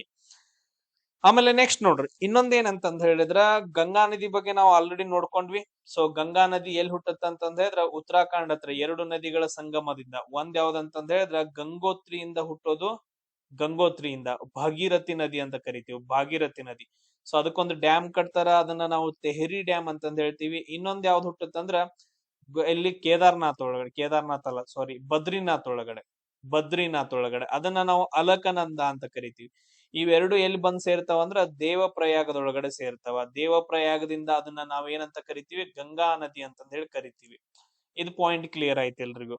ಇದಾದ ನಂತರ ನೆಕ್ಸ್ಟ್ ಬರುವಂತದ್ ನದಿ ಯಾವ್ದಂತಂದ್ ಹೇಳಿದ್ರ ದಕ್ಷಿಣ ಭಾರತದ ಇನ್ನೊಂದು ಇಂಪಾರ್ಟೆಂಟ್ ನದಿ ಕೃಷ್ಣಾ ನದಿ ಅಂತಂದ್ ಹೇಳ್ತೀವಿ. ಯಾವ್ದು? ಕೃಷ್ಣಾ ನದಿ ಅಂತಂದ್ ಹೇಳ್ತೀವಿ. ಇದು ಮಹಾಬಲೇಶ್ವರದಲ್ಲಿ ಹುಟ್ಟುತ್ತೆ. ಎಲ್ಲಿ ಹುಟ್ಟುತ್ತೆ? ಮಹಾಬಲೇಶ್ವರ. ತುಂಬಾ ಇಂಪಾರ್ಟೆಂಟ್. ಮಹಾಬಲೇಶ್ವರ ಮಹಾರಾಷ್ಟ್ರದ ಮಹಾಬಲೇಶ್ವರದಲ್ಲಿ ಹುಟ್ಟುತ್ತ. ಇದಾದ ನಂತರ ನೆಕ್ಸ್ಟ್ ಇದು ಬಂಗಾಳ ಕೊಲ್ಲಿಯನ್ನ ಸೇರುತ್ತ. ಸೇರೋಕ್ಕಿಂತ ಮುಂಚೆ ಇದಕ್ ಬರುವಂತ ಡ್ಯಾಮ್ಸ್ ಗಳು ಯಾವ ಅಂತಂದ ಹೇಳಿದ್ರೆ ಒಂದು ಆಲಮಟ್ಟಿ ಡ್ಯಾಮ್ ಅಂತ ಕರಿತೀವಿ. ಇಂಪಾರ್ಟೆಂಟ್ ಅಷ್ಟೇ ಹೇಳತ್ತಾನೆ. ಇವಾಗ ಆಲ್ಮಟ್ಟಿಯನ್ನ ನಾವು ಲಾಲ್ ಬಹದ್ದೂರ್ ಶಾಸ್ತ್ರಿ ಡ್ಯಾಮ್ ಅಂತಾನು ಕೂಡ ಕರಿತೀವಿ. ಅದ್ರ ಮುಂದ್ಗಡೆ ಇನ್ನೊಂದು ಡ್ಯಾಮ್ ಬರುತ್ತಾ, ಅದನ್ನ ನಾವು ನಾರಾಯಣಪುರ ಡ್ಯಾಮ್ ಅಂತ ಕರಿತೀವಿ. ನಾರಾಯಣಪುರ, ಅದನ್ನ ನಾವು ಬಸವಸಾಗರ ಅಂತಾನು ಕೂಡ ಕರಿತೀವಿ. ಅದಾದ ನಂತರ ನೆಕ್ಸ್ಟ್ ಬರೋದು ಯಾವ್ದಂತಂದ ಹೇಳಿದ್ರೆ ಶ್ರೀಶೈಲಂ ಡ್ಯಾಮ್. ಇಲ್ಲೇ ಬಂದ್ ಏನಂತಂದ ಹೇಳಿದ್ರೆ ಕರ್ನೂಲ್ ಹತ್ರ ತುಂಗಭದ್ರಾ ನದಿ ಬಂದ್ ಸೇರುತ್ತೆ, ಶ್ರೀಶೈಲಂ ಡ್ಯಾಮ್. ಆಮೇಲೆ ಅದ್ರ ಮುಂದ್ಗಡೆ ಬರೋದು ಯಾವ್ದಂತಂದ ಹೇಳಿದ್ರೆ ನಾಗಾರ್ಜುನ ಸಾಗರ ಡ್ಯಾಮ್. ಯಾವುದು? ನಾಗಾರ್ಜುನ ಸಾಗರ ಡ್ಯಾಮ್. ಇಷ್ಟು ಇಂಪಾರ್ಟೆಂಟ್ ಪಾಯಿಂಟ್ಸ್ ಗಳು ಕೃಷ್ಣಾ ನದಿಗೆ ಬರುವಂತದ್ದು. ಇದಾದ ನಂತರ ನೆಕ್ಸ್ಟ್ ಬರುವಂತ ಒಂದು ಇಂಪಾರ್ಟೆಂಟ್ ನದಿ ಯಾವ್ದಂತಂದ ಹೇಳಿದ್ರೆ ಸರ್ ನಾವು ಈ ತರ ಹೇಳ್ತೀವಿ, ಈ ಕಡೆಯಿಂದ ಬಂದ್ ಸೇರುತ್ತೆ, ಇದನ್ನ ನಾವು ಬ್ರಹ್ಮಪುತ್ರ ನದಿ ಅಂತ ಕರಿತೀವಿ. ಯಾವ್ದಂತಂದ ಹೇಳಿದ್ರೆ ಬ್ರಹ್ಮಪುತ್ರ ನದಿ. ಇದು ಟಿಬೇಟ್ ಮಾನವ ಸರೋವರದ ಹತ್ರ ಚಮ್ ಯುಂಗ್ ಡಂಗ್ ಹತ್ರ, ಚಮ್ ಯುಂಗ್ ಡಂಗ್ ಅನ್ನೋ ಒಂದು ಪ್ರದೇಶದೊಳಗಡೆ ಅದೊಂದು ಗ್ಲಾಸಿಯರ್, ಹಿಮ ನದಿ ಅಂತಂದ್ ಹೇಳ್ತೀವಿ, ಅಲ್ಲಿಂದ ಹುಟ್ಟುತ್ತೆ ಇದು. ಇದನ್ನ ಟಿಬೇಟ್ ಒಳಗಡೆ ಏನಂತ ಕರೀತಾರ ಅಂತಂದ್ ಹೇಳಿದ್ರೆ ಆ ಕ್ವಶನ್ಸ್ ಗಳನ್ನ ಕೇಳ್ತಾರೆ. ಟಿಬೇಟ್ ಒಳಗಡೆ ಸಾಂಗ್ಪೋ ಅಂತಂದ್ ಹೇಳಿ ಕರೀತಾರ. ಸೊ ಅದಾದ ನಂತರ ನೆಕ್ಸ್ಟ್ ಬಾಂಗ್ಲಾದೇಶದೊಳಗಡೆ ಇದನ್ನ ಜಮುನಾ ನದಿ ಅಂತ ಕರೀತಾರೆ. ಇವನ್ ಅಸ್ಸಾಂ ಒಳಗಡೆ ಕೂಡ ಇದನ್ನ ಜಮುನಾ ಅಂತಾನೆ ಕರೀತಾರ. ಈ ಪಾಯಿಂಟ್ಸ್ ಗಳನ್ನ ನೆನ್ಪಿಟ್ಕೊಡ್ರಿ. ಒಂದ್ ಯಾವ್ದೋ ಒಂದು ಕ್ಲಾಸ್ ಒಳಗಡೆ ನಾನು ತುಂಬಾ ಡೀಟೇಲ್ ಆಗಿ ಹೇಳಿದೀನಿ ನದಿಗಳ ಬಗ್ಗೆ, ಪದ್ಮಾ, ಜಮುನಾ, ಮೇಘನಾ ಅಂತ ಹೇಳಿ ಯಾವ್ಯಾವ ಹೆಂಗ್ ಕರೀತಾರ ಅಂತಂದೇಳಿ. ಆಮೇಲೆ ಅಸ್ಸಾಂ ಒಳಗಡೆ ಇದೊಂದು ನದಿ ದ್ವೀಪವನ್ನ ನಿರ್ಮಾಣ ಮಾಡುತ್ತಾ, ಅದನ್ನ ನಾವು ಮಜೂಲಿ ಅಂತ ಹೇಳಿ ಕರಿತೀವಿ, ಮಜೂಲಿ ಅಂತ ಹೇಳ್ತೀವಿ. ಆಮೇಲೆ ಲೋಹಿತ್ ನದಿ ನೋಡ್ರಿ, ಲೋಹಿತ್ ನದಿ ಅನ್ನೋದೇನಂದ್ರ ಇದು ಬ್ರಹ್ಮಪುತ್ರ ನದಿಯ ಒಂದು ಉಪನದಿ. ಇದನ್ನ ನಾವು ರಕ್ತದ ನದಿ ಅಂತಾನು ಕೂಡ ಕರಿತೀವಿ. ಕೆಲವೊಂದು ಋತುಗಳವರೆಗೆ ಅಂದ್ರೆ ಕೆಲವೊಂದು ತಿಂಗಳದವರೆಗೂ ಇದು ಏನ್ ಆಗತ್ತಂದ್ರ ರಕ್ತದ ನೀರು ಕೆಂಪಾಗಿ ಬರುತ್ತಾ, ಸೊ ಅದಕ್ಕೋಸ್ಕರ ಇದನ್ನ ರಕ್ತದ ನದಿ ಅಂತ ಕರಿತೀವಿ. ಸೊ ಇದ್ರ ಮೇಲೆ ಒಂದು ಸೇತುವೆಯನ್ನ ಕಟ್ಸಿದಾರ, ಭೂಪೇನ್ ಹಜಾರಿಕಾ ಸೇತುವೆ ಅಂತಂದೇಳಿ. ಭೂಪೇನ್ ಹಜಾರಿಕಾ ಸೇತುವೆಯನ್ನ ಕಟ್ಸಿದಾರ ರೀಸೆಂಟ್ ಆಗಿ. ಇದಾದ ನಂತರ ಕೊಯ್ನಾ ಡ್ಯಾಮ್ ನಿಮ್ಗೆ ಗೊತ್ತೈತೆ, ಕೊಯ್ನಾ ಡ್ಯಾಮ್. ಸೊ ಮಹಾರಾಷ್ಟ್ರದಲ್ಲಿ ಒಂದು ಡ್ಯಾಮ್ ಅನ್ನ ಕಟ್ಟಿದಾರ ಕೊಯ್ನಾ ಡ್ಯಾಮ್, ಅದರಿಂದ ಭೂಕಂಪಗಳು ಉಂಟಾಗ್ತಿದಾವ. ಸಾಕಿಷ್ಟ ಇವತ್ತಿಗೆ. ಸರ್ ಇಲ್ಲಿ ನೋಡ್ರಿ, ಈಗ 64 ಐತಿ, 66 ಆಗೈತ್ರಿ, ಆಮೇಲೆ ಸಡನ್ ಆಗಿ 136 ಐತ್ರಿ, ಆಮೇಲೆ 414 ಆಲ್ಮೋಸ್ಟ್ 300 ಜಾಸ್ತಿ ಆತ್ರಿ. ಈ ತರ ನೋಡ್ಕೊತ ಹೋದ್ರೆ ಹಿಂಗ್ ಜಾಸ್ತಿ ಆಕೋತ ಹೋಯ್ತ್ರಿ. ಈ ತರ ಎಲ್ಲಾದ್ರೂ ಸಡನ್ ಆಗಿ ಜಾಸ್ತಿ ಆಯ್ತಂದ್ರೆ ಒಂದ್ ಇಂಟು ಮಾಡ್ಬೇಕು, ಇಲ್ಲ ಸ್ಕ್ವೇರ್ ಮಾಡ್ಬೇಕು, ಇಲ್ಲ ಕ್ಯೂಬ್ ಮಾಡ್ಬೇಕು. ಇದನ್ನ ಬಿಟ್ಟು ಬೇರೆ ಏನೋ ಮಾಡಂಗಿಲ್ಲ. ಜಸ್ಟ್ ಏನಂತಂದ್ ಹೇಳಿದ್ರೆ 50 ಒಳಗಡೆ ಅಥವಾ 100 ಒಳಗಡೆ ಏನಾದ್ರೂ ಜಾಸ್ತಿ ಆಗ್ತಾ ಇತ್ತು ಅಂತಂದ್ ಹೇಳಿದ್ರೆ ಪ್ಲಸ್ ಮಾಡಕ ಏನಾದ್ರು ಟ್ರೈ ಮಾಡೋದು. ಈ ತರ ಸಡನ್ ಆಗಿ ಜಾಸ್ತಿ ಆಗೈತಿ ಅಂದ್ರೆ ಪಕ್ಕ ಇಂಟುನ ಮಾಡೋದಲ್ಲಿ, ಬೇರೆ ಟೆನ್ಷನ್ ತಗೊಳಂಗಿಲ್ಲ. ಈಗ ನೋಡ್ರಿ 64 ಇದ್ದದ್ದು ಏನಾಗೈತಿ ಸರ್, 64 ಇಂಟು 1 ಇಲ್ಲಿ ಈ ಪ್ರದೇಶದೊಳಗಡೆ 64 ಇಂಟು 1 64 ರೀ, ಪ್ಲಸ್ 2 ಮಾಡಿದಾರೆ. ಕರೆಕ್ಟ್ ರೀ? ಪ್ಲಸ್ 2 ಮಾಡಂತಲೇ ನಮ್ಗೆ ಎಷ್ಟು ಬಂದೈತ್ರಿ? 66 ಬಂದೈತ್ರಿ. ಸೇಮ್ ಅದೇ ತರ ನೋಡೋಣ, 66 ಇಂಟು 1 ಮಾಡಿದ್ರೆ 66 ಅಷ್ಟ. 66 ಇಂಟು 2 ಮಾಡೋಣ, 66 ಇಂಟು 2 ಮಾಡಿದ್ರೆ ಎಷ್ಟು? 2 ಆರ್ಲೆ 12, 2 ಆರ್ಲೆ 12, 132 ಐತ್ರಿ. ಎಷ್ಟು? 132. ಸರ್ ಪ್ಲಸ್ 4 ಮಾಡಿದನ್ರಿ, ಅವಾಗ ಏನಾಗೈತಿ? 136 ಆಗೈತಿ. ಸೇಮ್ ಅದೇ ತರ ನೋಡೋಣ್ರಿ, ಇಲ್ಲ ಆಯ್ತು. ಇನ್ ಇದನ್ನ ತಗೊಳ್ಳೋಣ, 136ಕ್ಕ ನಾವೇನ್ ಮಾಡ್ಬೇಕು? ಇಂಟು 3 ಮಾಡ್ಬೇಕು, ಯಾಕಂದ್ರೆ 1 2 3 ಹೊಂಟೈತ್ಲ. 136 ಇಂಟು 3 ಮಾಡ್ರೆ 3 ಆರ್ಲೆ 18, 3 ಮೂರ್ಲೆ 9 10, 3 ಒಂದ್ಲೆ 3 4 408 ಆಯ್ತು. 408 ಆಯ್ತು. 408 3 ಆರ್ಲೆ 18, ಹಾ ಕರೆಕ್ಟ್ ಆಯ್ತು, 408. ಸರ್ ಇಲ್ಲಿ ನೋಡ್ರಿ 2 ಐತ್ರಿ, 4 ಐತ್ರಿ. ನೆಕ್ಸ್ಟ್ ಬರೋದ್ ಯಾವ್ದ್ರಿ? ಸಮಸಂಖ್ಯೆ 6 ಅಂತ ಹೇಳಿ. ಸರ್ 414 ಕರೆಕ್ಟ್ ಐತ್ರಿ. 414 ಇಂಟು 4 ಮಾಡ್ರಿ, 414 ಇಂಟು 4 ಮಾಡಿದ್ರ 4 4ಲೆ 16, 4 1ಲೆ 4 5, 4 4ಲೆ 16, 1656 ಆಯ್ತು. ಕರೆಕ್ಟಾ? ಯಾ, 1656. ನೆಕ್ಸ್ಟ್ ಏನನ್ನ ಕೂಡಿಸ್ಬೇಕು ಸರ್? 8ಅನ್ನ ಕೂಡಿಸ್ಬೇಕು. 1656 ಪ್ಲಸ್ 8 ಅಂತಂದ್ ಹೇಳಿದ್ರೆ 1664 ಆಗತ್ತೆ. ಎಷ್ಟಾಗತ್ತೆ? 1664. ಥರ್ಡ್ ಆಪ್ಷನ್ ಇಲ್ಲಿ ಕರೆಕ್ಟ್ ಆಗುತ್ತೆ. ಸೊ ಈ ರೀತಿಯಾಗಿ ನೀವು ಥಿಂಕ್ ಮಾಡ್ಬೇಕು. ಸ್ವಲ್ಪ ಜಾಸ್ತಿ ಆದ್ರೆ ಪ್ಲಸ್ ಮಾಡಕ್ ಟ್ರೈ ಮಾಡ್ರಿ, ಸ್ವಲ್ಪ ಕಮ್ಮಿ ಆದ್ರೆ ಮೈನಸ್ ಮಾಡಕ್ ಟ್ರೈ ಮಾಡ್ರಿ. ಸಡನ್ ಆಗಿ ಜಾಸ್ತಿ ಆದ್ರೆ ಇಂಟು ಮಾಡ್ರಿ, ಸಡನ್ ಆಗಿ ಕಮ್ಮಿ ಆಯ್ತು ಅಂತಂದ್ ಹೇಳಿದ್ರೆ ಡಿವೈಡ್ ಮಾಡಕ್ ಸ್ಟಾರ್ಟ್ ಮಾಡ್ರಿ. ಆನ್ಸರ್ ಪಕ್ಕಾ ಬರುತ್ತೆ 100%. ನೆಕ್ಸ್ಟ್ ಕ್ವಶನ್ ನೋಡ್ರಿ ಸರ್, ಇಲ್ಲಿ ನೋಡ್ರಿ ಕ್ಯಾಬಿನೆಟ್ ಆಯೋಗ ಅಂತಂದ್ ಹೇಳಿ ಬರುತ್ತೆ. ಕ್ಯಾಬಿನೆಟ್ ಆಯೋಗದ ಸದಸ್ಯರು ಯಾರ್ಯಾರು ಅಂತಂದ್ ಹೇಳಿ. ಸೊ ಈ ತರ ಕ್ವಶನ್ಸ್ ಗಳನ್ನ ಕೇಳಿದಾರೆ, ಕ್ಯಾಬಿನೆಟ್ ಆಯೋಗ ಅಂತಂದ್ ಹೇಳಿ. ಸರ್ ಈಗ ನಾನು ನೋಡಿದ ತಕ್ಷಣ ಎಲ್ಲಾನು ನೋಡಿದ ತಕ್ಷಣ ಸರ್ ಇದು ರೌಲತ್ ಅಂತಂದ್ ಐತ್ರಿ, ರೌಲತ್ ಕಾಯ್ದೆ ಅಂತಂದ್ ಹೇಳಿ ಬರುತ್ತೆ. ಇಲ್ಲಿ ಆಯೋಗದ ಸದಸ್ಯರು ಬರಂಗಿಲ್ಲ, ರೌಲತ್ ಕಾಯ್ದೆ ಅಂತಂದ್ ಹೇಳಿ. ಸರ್ ನಾ ಇದನ್ನ ತೆಗೆದು ಹಾಕ್ತೇನ್ರಿ. ಆಮೇಲೆ ನೆಕ್ಸ್ಟ್ ನೋಡ್ರಿ ಸರ್, ಪೆಥಿಕ್ಲೋರೆನ್ಸ್ ಅಂತಂದ್ ಐತೆ. ಪಕ್ಕಾ ಲಾರ್ಡ್ ಪೆಥಿಕ್ಲೋರೆನ್ಸ್ ಬರ್ಲೇಬೇಕ್ರಿ. ಓಕೆ, ಇದಾದ ನಂತರ ನೆಕ್ಸ್ಟ್ ನೋಡ್ರಿ ಸರ್, ಲಾರ್ಡ್ ಮಿಂಟೋ ಅಂತಂದ್ ಹೇಳ್ರಿ. ಲಾರ್ಡ್ ಮಿಂಟೋ ಮಾರ್ಲೆ ಆಕ್ಟ್ ಅಂತಂದ್ ಹೇಳಿ ಬರುತ್ತೆ. ಅವ ಹಿಂಗ್ ಬರ್ತಾರಿ? ಅವ್ ಮೇ ಬಿ ವೈಸ್ ರಾಯ್ ಅದು ಇರ್ಬೋದ್ರಿ. ಇಂತ ಎಲ್ಲ ಕ್ಯಾಬಿನೆಟ್ ಸಣ್ಣ ಕಮಿಷನ್ ಆಯೋಗದ ಏನ್ರಿ ಕೆಲ್ಸ ಐತಿ, ಹುಚ್ಚ ಐತೈತೆ ನಿಮ್ಗ ಅಂತಂದ್ ಹೇಳಿ ಡೈರೆಕ್ಟ್ ಹಂಗ ಹಂಗ ಥಿಂಕ್ ಮಾಡೋದ, ಯಾಕಂತಂದ್ರೆ ಹಂಗ ಇರ್ತಾವ. ಸರ್ ಇನ್ನೊಂದ್ ನೋಡ್ರಿ ಸರ್, ಸೈಮನ್ ಅಂತಂದೇಳಿ, ಸೈಮನ್ ಆಯೋಗ ಅಂತಂದ್ ಹೇಳಿ ಬರುತ್ತ್ರಿ ಸರ. ಸೈಮನ್ ಆಯೋಗ ಅಂತಂದೇಳಿ ಸಪರೇಟ್ ಆಗಿ ಬರುತ್ತೆ. ಅವ ಯಾಕೆ ಕ್ಯಾಬಿನೆಟ್ ಆಯೋಗ, ಅವ ಒಬ್ಬ ಆಯೋಗದ ಅಧ್ಯಕ್ಷ ಆಗಿ ಬಂದಾಗ ನೆಕ್ಸ್ಟ್ ಅವ ಯಾಕೆ ಸದಸ್ಯ ಆಗ್ತಾರೆ? ಏನ್ ಹುಚ್ಚೆತ್ತಿತ್ತೇನ್ರಿ ನಿಮ್ಗೆ? ಹ ಬರಂಗಿಲ್ಲ, ಅದು ಬರಂಗಿಲ್ಲ. ಇಲ್ಲಿ ಉಳಿದಿದ್ದು ಒಂದೇ ಯಾವ್ದಂತಂದ್ರೆ ಪೆಥಿಕ್ ಲಾರೆನ್ಸ್, ಸ್ಟಾಫರ್ಡ್ ಕ್ರಿಪ್ಸ್ ಮತ್ತು ಎವಿ ಅಲೆಕ್ಸಾಂಡರ್. ಈ 3 ಜನ ಏನಂದ್ರೆ ಕ್ಯಾಬಿನೆಟ್ ಆಯೋಗದ ಸದಸ್ಯರಾಗಿರ್ತಾರ. ಇದು ತುಂಬಾ ಇಂಪಾರ್ಟೆಂಟ್. ಸರ್ ಇದು ಕ್ಯಾಬಿನೆಟ್ ಆಯೋಗ ಎದಕ್ ಬರತ್ರಿ, ಎದಕ್ ಬರತ್ತ ಅಂತಂದ ಹೇಳಿದ್ರೆ 1946ರಲ್ಲಿ ಬ್ರಿಟಿಷ್ ಸರ್ಕಾರ ಏನ್ ಮಾಡತ್ತ, ನಮ್ಮ ದೇಶಕ್ಕೆ ಒಂದು ಆಯೋಗವನ್ನ ಕಳಿಸತ್ತ. ಎದಕ್ಕ? ಭಾರತಕ್ಕೆ ಸ್ವತಂತ್ರ ನೀಡುವ ಪ್ರಕ್ರಿಯೆನ ಸುಗಮಗೊಳಿಸೋಕೆ, ಆಮೇಲೆ ಚರ್ಚೆ ಮಾಡೋಕಂತಂದ ಹೇಳಿ. ಹ್ಞೂ ಸರಿ, ಬರಲ್ರಿ, ಬರಾಕತೈತಿ. ಏನ್ ಮಾಡಾರ್ರಿ ಇವ್ರ? ನಮಗೆ ಏನ್ರ ಒಂದ್ ಉಪಯೋಗ ಕೊಡ್ಬೇಕಲ್ಲ, ಏನ್ರ ಒಂದ್ ಉದ್ದೇಶ ಇಟ್ಕೊಂಡ್ ಬಂದಿರ್ತಾರ. ಸರ್ ಫಸ್ಟ್ ಉದ್ದೇಶ, ನೀವೊಂದು ಸಂವಿಧಾನವನ್ನ ರಚನೆ ಮಾಡ್ಕೋಬೇಕು. ಆ ಸಂವಿಧಾನ ರಚನೆ ಮಾಡ್ಕೋಬೇಕಂತಂದ ಹೇಳಿದ್ರೆ ಒಂದು ರಚನಾ ಸಭೆ ಇರಬೇಕು. ಅಂದ್ರೆ ನೀವು ಸಂವಿಧಾನ ರಚನಾ ಸಭೆಯನ್ನ ಮಾಡ್ಕೊಡ್ರಿ. ಅಂದ್ರ ನಿಮ್ದು ಸ್ವಂತದಾಗ ಒಂದು ಕಾನ್ಸ್ಟಿಟ್ಯೂಷನಲ್ ಅಸೆಂಬ್ಲಿ ಅಥವಾ ಅಂದ್ರೆ ಸಂವಿಧಾನವನ್ನ ಮಾಡ್ಕೊಡ್ಕೊಳಕ್ಕೆ ಸಂವಿಧಾನ ರಚನಾ ಸಭೆಗೆ ಅನುಮತಿ ಕೊಡುತ್ತೆ. ಸೆಕೆಂಡ್ ಏನು, ನೀವೊಂದ್ ಏನ್ ಮಾಡ್ಬೇಕಂದ್ರ, ನಾವು ಸಡನ್ ಆಗಿ ಬಿಟ್ಟು ಹೋದ್ವು ಅಂತಂದ ಹೇಳಿದ್ರೆ ಇಡೀ ದೇಶವನ್ನ ಆಡಳಿತ ಮಾಡ್ಬೇಕಲ್ಲ, ಅದಕ್ಕೋಸ್ಕರ ಒಂದ್ ನೀವು ತಾತ್ಕಾಲಿಕ ಸರ್ಕಾರವನ್ನ ಏನ್ ಮಾಡ್ಕೋಬೇಕು, ರಚನೆ ಮಾಡ್ಕೋಬೇಕು. ತಾತ್ಕಾಲಿಕ ಸರ್ಕಾರವನ್ನ ರಚನೆ ಮಾಡ್ಕೋಬೇಕು ಅಂತ. ಓ ಮೈ ಗಾಡ್, ನೋಡ್ರಿ, ತಾತ್ಕಾಲಿಕ ಸರ್ಕಾರ ಅವಾಗ ಬಂತು. ತಾತ್ಕಾಲಿಕ ಸರ್ಕಾರ ಅಂತಂದೇಳಿ ಅವರ ಪರ್ಮಿಷನ್ ಕೊಟ್ಟಿದ್ದು. ಅದಾದ ನಂತರ ನೆಕ್ಸ್ಟ್ ಸ್ವಾತಂತ್ರ್ಯವನ್ನ ಹೆಂಗ್ ಕೊಡ್ಬೇಕಂತಂದೇಳಿ ಯೋಜನೆಗಳನ್ನ ಸ್ಟಾರ್ಟ್ ಮಾಡ್ತಾರ. ಆಮೇಲೆ ಒಂದು ಒಕ್ಕೂಟ ವ್ಯವಸ್ಥೆಯನ್ನ ಸ್ಟಾರ್ಟ್ ಮಾಡ್ತಾರ. ಒಕ್ಕೂಟ ವ್ಯವಸ್ಥೆ ಅಂತಂದ ಹೇಳ್ತೀವಿ, ಒಕ್ಕೂಟ ವ್ಯವಸ್ಥೆ. ಇದೇ ಮುಂದೆ ಏನಾಗತ್ತೆ ಅಂದ್ರೆ ABCD ಅನ್ನೋ 4 ಥಿಂಗ್ಸ್ ಗಳಾಗಿ ಡಿವೈಡ್ ಆಗಿ ಆಮೇಲೆ ಭಾರತ ಪಾಕಿಸ್ತಾನ ಅನ್ನೋ ದೇಶಗಳೆಲ್ಲ ಆಗ್ತಾವ. ಜಸ್ಟ್ ಇಷ್ಟು ನೆನ್ಪಿಟ್ಕೊಟ್ರೆ ಅದ್ರಲ್ಲಿ ಫಸ್ಟ್ ಒನ್ ಬಾಳ ಇಂಪಾರ್ಟೆಂಟ್. ಆಕ್ಚುಲಿ ಒಂದು ಪ್ಲಾನ್ ಏನಿದೆ ಅಂತಂದ ಹೇಳಿದ್ರೆ, ನಿಮ್ಗ ಮಾಡರ್ನ್ ಹಿಸ್ಟ್ರಿ ಅಂತಂದ ಹೇಳಿ, ಮಾಡರ್ನ್ ಹಿಸ್ಟ್ರಿ ಅದ್ ನೀವು KAS ಎಕ್ಸಾಮ್ಸ್ಗೂ ಯೂಸ್ ಆಗ್ಬಹುದು, PSI ಯೂಸ್ ಆಗ್ಬಹುದು, KEA ಆಲ್ ಎಕ್ಸಾಮ್ಸ್ ಗಳಿಗೆ ಯೂಸ್ ಆಗ್ಬಹುದು, ಇವನ್ ನೀವು IAS ಲೆವೆಲ್ಗೂ ಪ್ರಿಪೇರ್ ಆಗ್ಬಹುದು. ಆ ತರ ಒಂದು 35 to 40 ಕ್ಲಾಸಸ್ ಒಂದು ಸೀರೀಸ್ ತಗೊಂಡ್ಬರ್ಬೇಕಂತ ಪ್ಲಾನಿಂಗ್ ಐತೆ. ಸೊ ಇಂಟ್ರೆಸ್ಟ್ ಇದ್ರೆ ಹೇಳ್ರಿ, ತುಂಬಾ ಡೀಟೇಲ್ ಆಗಿರುತ್ತೆ. ಹೆಂಗಂದ್ರ ಈ ಕರ್ನಾಟಕದ ಇನ್ನೂವರೆಗೂ ಯಾವ ಹೇಳಿರಂಗಿಲ್ಲ ನಿಮ್ಗೆ. ಆ ಲೆವೆಲ್ ತುಂಬಾ ಡೀಟೇಲ್ಸ್, ತುಂಬಾ ಕಥೆಗಳನ್ನ ಆಧಾರಿತ, ಆಮೇಲೆ ತುಂಬಾ ಪಾಯಿಂಟ್ಸ್ ಗಳನ್ನ ಇಟ್ಕೊಂಡು ತುಂಬಾ ಥಿಂಕ್ ಮಾಡಿ ಡಿಸ್ಕಷನ್ ಮಾಡೋ ಒಂದು ಕ್ಲಾಸ್ ಅನ್ನ ತಗೊಂಡ್ ಬರ್ಬೇಕಂತ ಪ್ಲಾನ್ ಇದೆ. ನೋಡ್ರಿ, ಇಷ್ಟ ಇದ್ರೆ ಹೇಳ್ರಿ, ಒಂದ್ ಕ್ಲಾಸ್ ಮಾಡಿ ಹಾಕ್ತೀನಿ. ಅದ್ ಹೆಂಗ್ ರೆಸ್ಪಾನ್ಸ್ ಬರುತ್ತೆ ಅದ್ರ ಮೇಲೆ ಡಿಪೆಂಡ್. ನಿಮ್ಗೆಲ್ಲ ಏನಂದ್ರ ಮಜಾ ಮಾಡೋ ಟೀಚರ್ಸ್ ಗಳು ಬೇಕಂದ್ರೆ ನೀವು ಅವ್ರನ್ನ ಬೆನ್ ಹತ್ರಿ. ಎಸ್, ಇಲ್ಲಿ ನೋಡ್ರಿ, ನೆಕ್ಸ್ಟ್ ಏನಂತಂದ ಹೇಳಿದ್ರೆ ಸಾರ್ಕ್ ಅಂತಂದ. ಸೊ ಇಲ್ಲಿ ನಾವು ಥಿಂಕ್ ಮಾಡಿದಾಗ ಸಾರ್ಕು, ಏಷ್ಯಾನು, ಒಪೆಕ್, ಆಮೇಲೆ EU ಅಂತಂದೈತೆ. EU ಅಂತಂದ ಹೇಳಿದ್ರೆ ಯುರೋಪಿಯನ್ ಯೂನಿಯನ್ ಅಂತಂದ ಹೇಳಿ. ಇಲ್ಲಿ ನೋಡ್ರಿ, ನಾವ್ ಎಲ್ಲವನ್ನ ನೋಡ್ಕೊಂಡಾಗ ಸರ್ ಯುರೋಪ್ ಅಂತಂದ ಹೇಳಿ ಒಂದೇ ಐತ್ರಿ, ಯುರೋಪ್ ಯೂನಿಯನ್ ಅಂತಂದ ಹೇಳಿ. ಇಲ್ಲಿ ನೋಡ್ರಿ, ಯುರೋಪ್ ಯೂನಿಯನ್ ಅಂತಂದ ಹೇಳಿದ್ರೆ ಯುರೋಪ್ ಅನ್ನೋ ಒಂದು ವರ್ಡ್ ಬಂದೈತ್ರಿ. ಡೈರೆಕ್ಟ್ ಆಗಿ ಇದನ್ನಷ್ಟ ಚೂಸ್ ಮಾಡ್ಕೊಂತೀನಿ. ಅದಾದ್ಮೇಲೆ ನೆಕ್ಸ್ಟ್ ನೋಡ್ರಿ, ಡಿ ಅನ್ನೋದು ಏನಂತಂದ ಹೇಳಿದ್ರೆ 3 ಅನ್ನೋದು 2 ಸರಿ ರಿಪೀಟ್ ಆಗೈತೆ. 100% ಹೇಳ್ತೀನಿ ಅದೇ ಕರೆಕ್ಟ್ ಆಯ್ತು ಅಂತಂದೇಳಿ. ಸೊ EU ಅಂತಂದ ಹೇಳಿದ್ರೆ ಯುರೋಪಿಯನ್ ಯೂನಿಯನ್. ಇದು ಯುರೋಪಿನ ರಾಜಕೀಯ ಮತ್ತು ಆರ್ಥಿಕ ಏಕೀಕರಣಕ್ಕೆ ಸಂಬಂಧಪಟ್ಟಂತಹ ಒಂದು ಸಂಸ್ಥೆ ಆಗೈತೆ, ಯುರೋಪ್ ಯೂನಿಯನ್ ಅಂತಂದೇಳಿ. ಅದರಲ್ಲಿ ಎಲ್ಲಾ ಯುರೋಪ್ ದೇಶಗಳಿದಾವ. ಸರ್ ಉಳಿದು 2 ರಾಂಗ್ ಆದವು. ಇವಾಗ ನಾನ್ ಚೆಕ್ ಮಾಡ್ತೀನಿ ಉಳಿದದ್ ಯಾವ್ದಾದ್ರು ಕಾಮನ್ ಅದಾವೇನ್ರಿ? ಸರ್ ಯಾವ್ದು ಕಾಮನ್ ಇಲ್ರಿ. ಸರ್ ಇಲ್ಲಿ ನಾವು ಕೇಳಿದೇವ್ ನೋಡ್ರಿ, ಒಪೆಕ್ ಅಂತಂದ ಹೇಳಿ. ಓಪೆಕ್ ಅಂತಂದ ಐತಿ. ಪಿ ಅಂತಂದ ಹೇಳಿದ್ರೆ ಇಲ್ಲಿ ನೋಡ್ರಿ, ನಾವು ಇಲ್ಲಿ ನೋಡಿದಾಗ ಪೆಟ್ರೋಲ್ ಅಂತಂದ ಐತೆ. ಪಿ ಅಂತಂದ ಹೇಳಿದ್ರೆ ಪೆಟ್ರೋಲ್.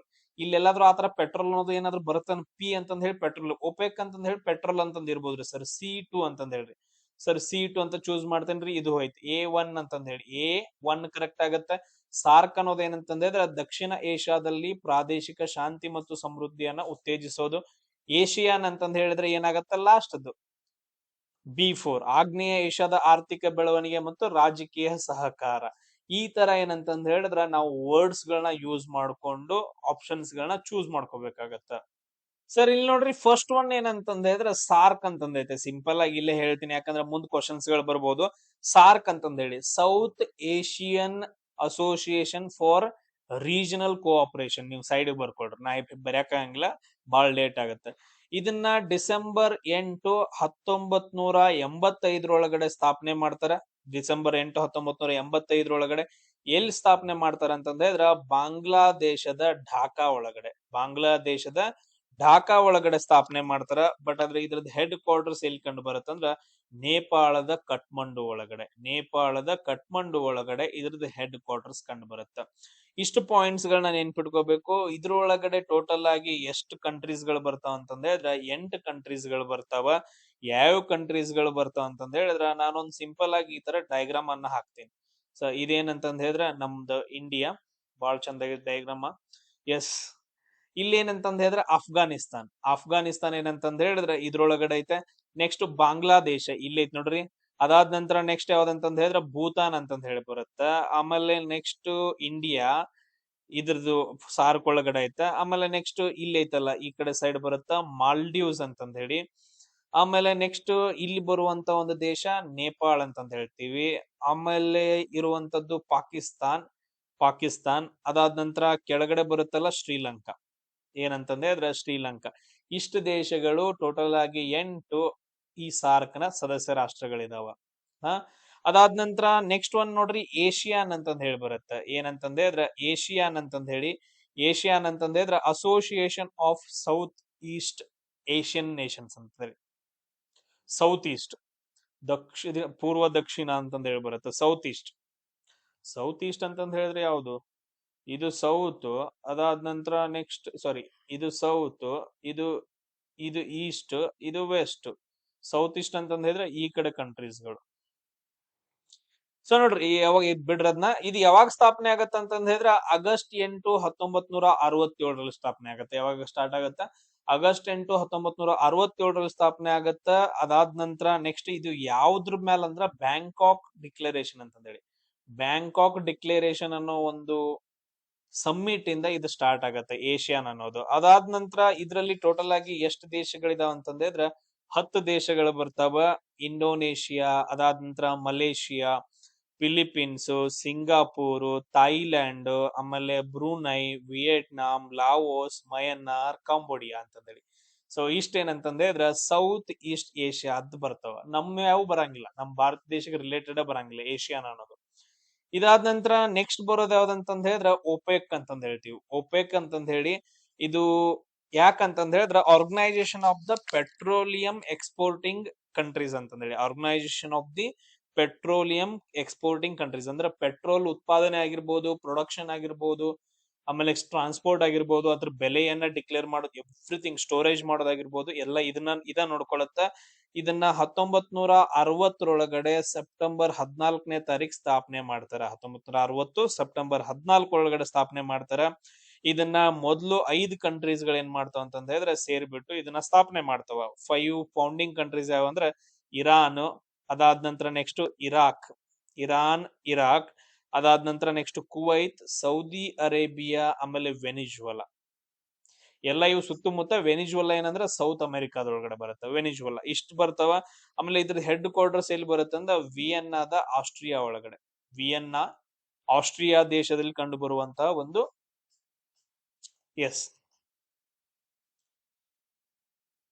ಅದಾದ ನಂತರ ನೆಕ್ಸ್ಟ್ ಇಲ್ಲೇ ಬರೀತೀವಿ ನೋಡ್ರಿ ಯುರೋಪಿಯನ್ ಯೂನಿಯನ್ ಅಂತಂದ ಹೇಳಿ. ಇದು 1993ರಲ್ಲಿ ಸ್ಥಾಪನೆ ಆಗತ್ತ. ಅದಾದ ನಂತರ ಇದನ್ನ ಮಾಸ್ಟ್ರಿಚ್ ಒಪ್ಪಂದ ಅಂತಂದ ಹೇಳಿ ಬರುತ್ತೆ. ಇದ್ರ ಮುಖಾಂತರ ಇದನ್ನ ಸ್ಥಾಪನೆ ಮಾಡ್ತಾರೆ. ಇಷ್ಟೇ. ಇನ್ನ ನೆಕ್ಸ್ಟ್ ನಾವು ಕ್ವಶನ್ ಅನ್ನ ಡಿಸ್ಕಷನ್ ಮಾಡ್ಕೊಂತ ಹೋಗೋಣ.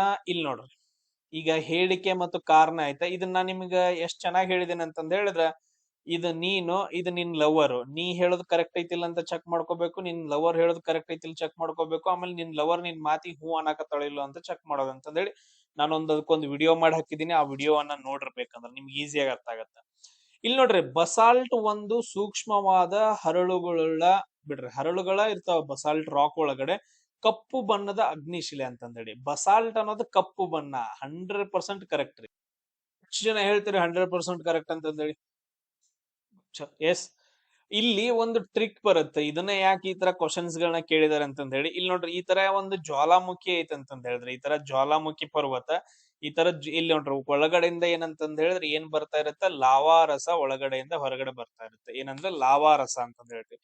ಇದು ಹೊರಗಡೆ ಬರುವಾಗ ಒಳಗಡೆನೆ ಏನಂತಂದ ಹೇಳಿದ್ರೆ ಶಿಲೆಗಳಾಗಿ, ಒಳಗಡೆನೆ ತಂಪಾಗಿ ಶಿಲೆಗಳಾಗಿ ಹೊರಗಡೆ ಬಂದು ಅಂತಂದ ಹೇಳಿದ್ರ ಅವುಗಳನ್ನ ನಾವು ಅಗ್ನಿಶಿಲೆಗಳು ಅಂತಂದ ಹೇಳಿ ಕರಿತೀವಿ. ಈ ಅಗ್ನಿಶಿಲೆಗಳಿಗೆ ಉದಾಹರಣೆ ಯಾವ ಅಂತಂದ ಹೇಳಿದ್ರ ಬೆಸ್ಟ್ ಎಕ್ಸಾಂಪಲ್ ನಾವು ಗ್ರಾನೈಟ್ ಅಂತಂದ್ ಹೇಳ್ತೀವಿ. ಗ್ರಾನೈಟ್ ಇದರಿಂದ ನಾವು ಸಣ್ಣ ಸಣ್ಣ ಪುಡಿಯಾಗಿ ನೆಕ್ಸ್ಟ್ ನಮ್ಗೆ ಏನ್ ಬರುತ್ತೆ, ರೆಡ್ ಸಾಯಿಲ್ ಕಂಡು ಬರುತ್ತೆ. ಬಟ್ ಆದ್ರೆ ಈ ಬಸಾಲ್ಟ್ ಇದು ಅಂತಂದ್ ಹೇಳಿದ್ರ ಈ ಅಗ್ನಿಶಿಲೆಗಳಲ್ಲಿ ಎರಡ್ ಟೈಪ್, ಒಂದು ಒಳಗಡೆ ತಂಪಾಗಿ ಶಿಲೆಗಳಾಗ್ತಾವ, ಇವನ್ನ ಅಂತರಾಗ್ನಿ ಶಿಲೆಗಳು ಅಂತ ಕೇಳ್ತೀವಿ. ಆಮೇಲೆ ನೆಕ್ಸ್ಟ್ ಹೊರಗಡೆ ಬಂದು ಅವು ಏನ್ ಲಾವಾರಸ ಏನಂತಂದ್ರೆ ತಂಪಾಗಿ ಈ ರೀತಿಯಾಗಿ ಶಿಲೆಗಳಾಗ್ತಾವ, ಅವುಗಳನ್ನ ಬಹಿರಾಗ್ನಿ ಅಂತಂದ್ ಹೇಳ್ತೀವಿ. ಕರೆಕ್ಟ್. ಸೊ ಈ ಬಹಿರಾಗ್ನಿ ಶಿಲೆಗಳಿಗೆ ಉದಾಹರಣೆ ಯಾವಂತಂದ ಹೇಳಿದ್ರ ಬಸಾಲ್ಟ್ ರಾಕ್ ಅಂತಂದ್ ಹೇಳ್ತೀವಿ. ಯಾವ್ದಂತ ಕರಿತೀವಿ, ಬಸಾಲ್ಟ್ ರಾಕ್. ಇದು ಸಣ್ಣ ಸಣ್ಣ ಪುಡಿಯಾಗಿ ನಮ್ಗೆ ಏನಾಗತ್ತ ಅಂತಂದ ಹೇಳಿದ್ರ ಕಪ್ಪು ಮಣ್ಣು ಕಂಡು ಬರುತ್ತೆ. ಇದನ್ನ ಟ್ರಿಕ್ ನ ಪ್ರಾಪರ್ ಆಗಿ ನೆನ್ಪಿಟ್ಕೋಬೇಕು ಈ ಪಾಯಿಂಟ್ ನ, ಇಲ್ಲಾಂದ್ರೆ ಗೊತ್ತಾಗಂಗಿಲ್ಲ. ಇಲ್ಲಿ ನೋಡ್ರಿ, ಭೂಮಿಯ ಮೇಲ್ಮೈ ಕೆಳಗೆ ರೂಪುಗೊಳ್ಳುತ್ತೆ. ಈ ಮೇಲ್ಮೈ ಕೆಳಗಡೆ ಅಂತಂದ ಹೇಳಿದ್ರೆ ಒಳಗಡೆ ರೂಪುಗೊಳ್ಳುತ್ತೆ, ಬರಂಗಿಲ್ಲ ಇದು. ಸೊ ಅದಕ್ಕೋಸ್ಕರ ಇದು ರಾಂಗ್. ಅದಾದ ನಂತರ ನೆಕ್ಸ್ಟ್ ಇನ್ನೊಂದು, ಭೂಮಿಯ ಒಳಭಾಗದಲ್ಲಿ ಮ್ಯಾಗ್ಮಾ ಅಂದ್ರೆ ಲಾವಾರಸ, ಇದು ಏನಂತಂದ ಹೇಳಿದ್ರೆ ಶೀತಲನ ಮತ್ತು ಘನೀಕರಣದ ಪ್ರಮಾಣ ಅತ್ಯಂತ ಕಡಿಮೆ ಆಗಿರುತ್ತದೆ ಅಂತಂದೇಳಿ. ಸೊ ಇದು ರಾಂಗ್, ಜಾಸ್ತಿ ಇರ್ತೈತೆ ಅಲ್ಲಿ. ಅಂದ್ರ ಮ್ಯಾಗ್ಮಾ ಏನಂತಂದ್ ಹೇಳಿದ್ರೆ ಘನೀಕರಿಸೋದು ಜಾಸ್ತಿ ಇರುತ್ತೆ. ಯಾಕಂತಂದ್ ಹೇಳಿದ್ರೆ ಅತಿ ಹೆಚ್ಚು ಅಗ್ನಿಶಿಲೆಗಳು ಗ್ರಾನೈಟ್ ನಂತವು ಒಳಗಡೆಯಿಂದಾನೇ ತಂಪಾಕೋತ್ ಹೊರಗಡೆ ಬರ್ತಿರ್ತಾವ. ಸೊ ಆ ರೀಸನ್ಗೋಸ್ಕರ ಇಲ್ಲಿ ಎರಡು ಏನಂತಂದ್ ಹೇಳಿದ್ರ ರಾಂಗ್ ಇದಾವ. ಆಮೇಲೆ ಇನ್ನೊಂದ್ ಏನಂತಂದ್ ಹೇಳಿದ್ರೆ ಒಳಭಾಗದಲ್ಲಿ ಏನಂತಂದ್ ಹೇಳಿದ್ರೆ ತುಂಬಾ ಟೈಮ್ ತಗೊಳುತ್ತೆ, ತುಂಬಾ ಅಂದ್ರೆ ತುಂಬಾ ಟೈಮ್ ತಗೊಳುತ್ತೆ. ಅದಕ್ಕೋಸ್ಕರ ದೊಡ್ಡ ಶಿಲೆಗಳು ಅಲ್ಲಿ ಫಾರ್ಮೇಶನ್ ಆಗ್ತಾವ, ಗ್ರಾನೈಟ್ ಶಿಲೆಗಳು ಅಂತಂದ್ ಹೇಳ್ತೀವಿ. ಅದು ಜಿಯೋಗ್ರಫಿ ಒಳಗಡೆ ಬರುತ್ತ, ಸ್ವಲ್ಪ ಡೀಟೇಲ್ ಆಗಿ ಓದ್ರಿ, ಬೇರೆದವರೆಲ್ಲ ಕಲಿಸ್ಕೊಟ್ಟಿರ್ತಾರ ನಿಮ್ಗ. ನೋಡ್ನ ಇಲ್ಲಿ ನಾವ್ ಎಲ್ಲಾದ್ರೂ ಮಾಡ್ ಹಾಕ್ತಿವಿ ತುಂಬಾ ಡೀಟೇಲ್ ಆಗಿ. ನೆಕ್ಸ್ಟ್ ಈ ತರ ಕ್ವಶನ್ಸ್ ಗಳು ಬರ್ತಾವ, ಈ ತರ ಕ್ವಶನ್ಸ್ ಗಳನ್ನ ಕೇಳ್ತಾರ. ಇಲ್ಲಿ ನೋಡ್ರಿ 12 ಅಂತಂದೈತೆ. ಈ 12 ಫ್ಯಾಕ್ಟರ್ಸ್ ಗಳನ್ನ ತಗೋಬೇಕು. ಫ್ಯಾಕ್ಟರ್ಸ್ ಗಳಂತಂದ್ ಹೇಳಿದ್ರೆ ಇದ್ರ ಗುಣಾಕಾರಗಳು, ಏನನ್ನ ಗುಣಾಕಾರ ಮಾಡಿದ್ರೆ 12 ಬರುತ್ತೆ ಅಂತಂದ್ ಹೇಳಿ. ಸರ್ 2 ಆರ್ಲೆ 12 ಬರುತ್ತೆ, ಕರೆಕ್ಟಾ?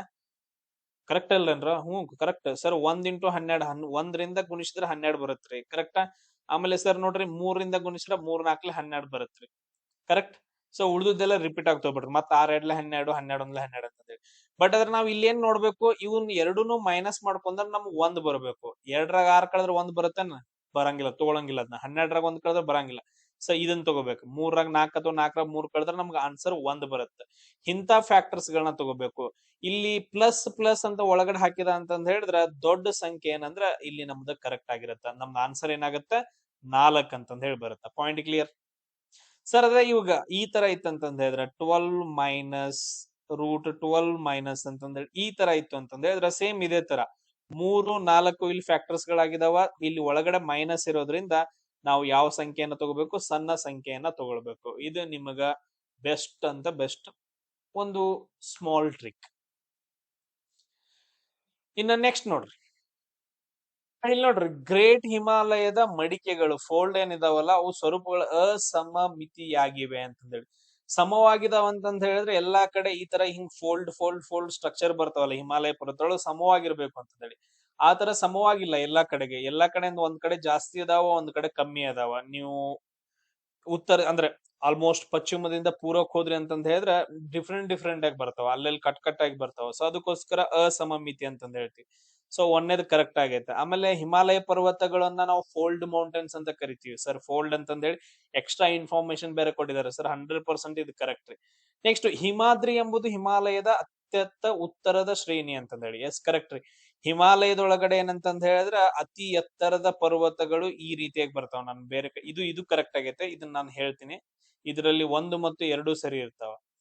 ಇಲ್ಲಿ ನೋಡ್ರಿ, ನಾನು ಡಯಾಗ್ರಾಮ್ ತೆಗೆದು ಹೇಳ್ತೀನಿ ನಿಮ್ಗ. ಸರ್ ಅಲ್ರಿ, ಹಿಮಾಚಲದೊಳಗಡೆ ಅಥವಾ ಹಿಮಾಲಯದೊಳಗಡೆ ಉತ್ತರ ಭಾಗದಲ್ಲಿ ಅತ್ಯಂತ ಎತ್ತರವಾಗಿ ಕಂಡು ಬರ್ತಾವ. ಅಂದ್ರೆ 6000 ಮೀಟರ್ ಮೇಲೆ ಏನಂತಂದ್ ಹೇಳಿದ್ರೆ ಎತ್ತರವಾಗಿ ಕಂಡು ಬರುವಂತಹ ಎಲ್ಲಾ ಪರ್ವತ ಶ್ರೇಣಿಗಳನ್ನ ನಾವು ಹಿಮಾದ್ರಿ ಅಂತಂದ್ ಹೇಳಿ ಕರಿತೀವಿ. ಏನಂತ ಕರಿತೀವಿ? ಹಿಮಾದ್ರಿ. ಇವು ಬಹಳ ಅಂದ್ರೆ ಬಹಳ ಎತ್ತರ ಇರ್ತಾವ. ಅದಾದ ನಂತರ ನೆಕ್ಸ್ಟ್ ಒಂದ್ ಏನ್ ಬರುತ್ತಂದ್ರ ಸ್ವಲ್ಪ ಹೈಟ್ ಅಲ್ಲಿ ಏನಂತಂದ್ ಹೇಳಿದ್ರೆ ಕಡಿಮೆ ಇರುತ್ತೆ. ಸ್ವಲ್ಪ ಹೈಟ್ ಅಲ್ಲಿ ಏನಂದ್ರೆ ಕಡಿಮೆ ಇರುತ್ತೆ, ಅದನ್ನ ನಾವು ಹಿಮಾಚಲ್ ಅಂತ ಕರಿತೀವಿ. ಹಿಮಾಚಲ್ ಇವ್ರದ್ದು ಎತ್ತರ ಆಲ್ಮೋಸ್ಟ್ 4000ದಿಂದ 6000 ವರೆಗೂ ಇರುತ್ತೆ. 4000ದಿಂದ 6000 ಅಥವಾ 3000ರಿಂದ 6000 ಅಂತಂದೇಳಿ. ಅದಕ್ಕಿಂತ ಚಿಕ್ಕದಾಗಿ ಬರುತ್ತಾ ಅವುಗಳನ್ನ ನಾವು ಏನಂತ ಕರಿತೀವಿ ಅಂದ್ರೆ ಶಿವಾಲಿಕ್ ಅಂತಂದ್ ಹೇಳಿ ಕರಿತೀವಿ. ಶಿವಾಲಿಕ್ ಬೆಟ್ಟಗಳು ಅಥವಾ ಪಾದ ಬೆಟ್ಟಗಳು ಅಂತಂದ್ ಹೇಳಿ ಕರಿತೀವಿ. ಇದನ್ನ ಪ್ರಾಪರ್ ಆಗಿ ನೆನ್ಪಿಟ್ಕೋಬೇಕು ನೀವು. ಸೊ ಇದೇನಂತಂದ್ ಹೇಳಿದ್ರೆ ಹಿಮಾಚಲ ಪ್ರದೇಶ ಸ್ಟ್ರಕ್ಚರ್. ಬಟ್ ಎಲ್ಲಾದ್ರೂ ಎಲ್ಲ ಹೆಂಗಿರ್ತಾವ ಅಂತಂದ್ ಹೇಳಿದ್ರೆ ಫೋಲ್ಡ್ ಮೌಂಟೇನ್ಸ್ ಗಳಾಗಿರ್ತಾವ. ಹೆಂಗಿರ್ತಾವ? ಫೋಲ್ಡ್ ಮೌಂಟೇನ್ಸ್ ಗಳಾಗಿರ್ತಾವ. ನೀವ ಭಾರತ ದೇಶವನ್ನ ತಕೊಂಡ್ರಿ ಅಂತಂದ ಹೇಳಿದ್ರೆ ಕಂಪ್ಲೀಟ್ ಆಗಿ ಇಲ್ಲಿಂದ ಸ್ಟಾರ್ಟ್ ಆಗಿ ಇಲ್ಲಿವರೆಗೂ ಎಷ್ಟು ಉದ್ದ ಇದಾವ ಅಂದ್ರ 2400 ಕಿಲೋಮೀಟರ್ ಉದ್ದದ ಪರ್ವತ ಶ್ರೇಣಿಗಳನ್ನ ಹೊಂದಿದಾವ. ಎಸ್, ಇದೇನಂತಂದ ಹೇಳಿದ್ರೆ ಫೋಲ್ಡ್ ಮೌಂಟೇನ್. ಸರ್, ಇವಾಗ ನಮ್ದು ಇಡೀ ವರ್ಲ್ಡ್ ಅಲ್ಲಿ ಅತಿ ಉದ್ದದ ಮೌಂಟೇನ್ಸ್ ಗಳನ್ನ ಹೊಂದಿರುವಂತಹ ಒಂದು ಖಂಡ ಯಾವುದು ಅಂತಂದ ಹೇಳಿದ್ರೆ, ಸೊ ಈ ರೀತಿಯಾಗಿ ಒಂದು ಖಂಡ ಬರುತ್ತೆ ನೋಡ್ರಿ. ಇದನ್ನ ನಾವು ಸೌತ್ ಅಮೇರಿಕಾ ಅಂತ ಕರಿತೀವಿ. ಈ ಪ್ರದೇಶದಲ್ಲಿ ಕಂಡು ಬರುವಂತಹ ಪರ್ವತ ಶ್ರೇಣಿಗಳು ಆಲ್ಮೋಸ್ಟ್ 7,000 ಕಿಲೋಮೀಟರ್ ಮೇಲೆ ಉದ್ದಂತ ಇದಾವೆ. 7,000 ಅನ್ನೋದು ಅಕ್ಯುರೇಟ್ ಅಲ್ಲ, 7,000 ಮೇಲೆ. ಸೊ ಅವುಗಳನ್ನ ನಾವು ಆಂಡೆಸ್ ಪರ್ವತ ಶ್ರೇಣಿಗಳಂತ ಕರಿತೀವಿ. ಆಂಡೆಸ್ ಪರ್ವತ ಶ್ರೇಣಿಗಳು 7,000 ಕಿಲೋಮೀಟರ್ ಉದ್ದ ಇದಾವೆ. ಇವು ಪ್ರಪಂಚದ ಅತಿ ಉದ್ದವಾದ ಪರ್ವತ ಶ್ರೇಣಿಗಳು ಅಂತ ಹೇಳ್ತೀವಿ.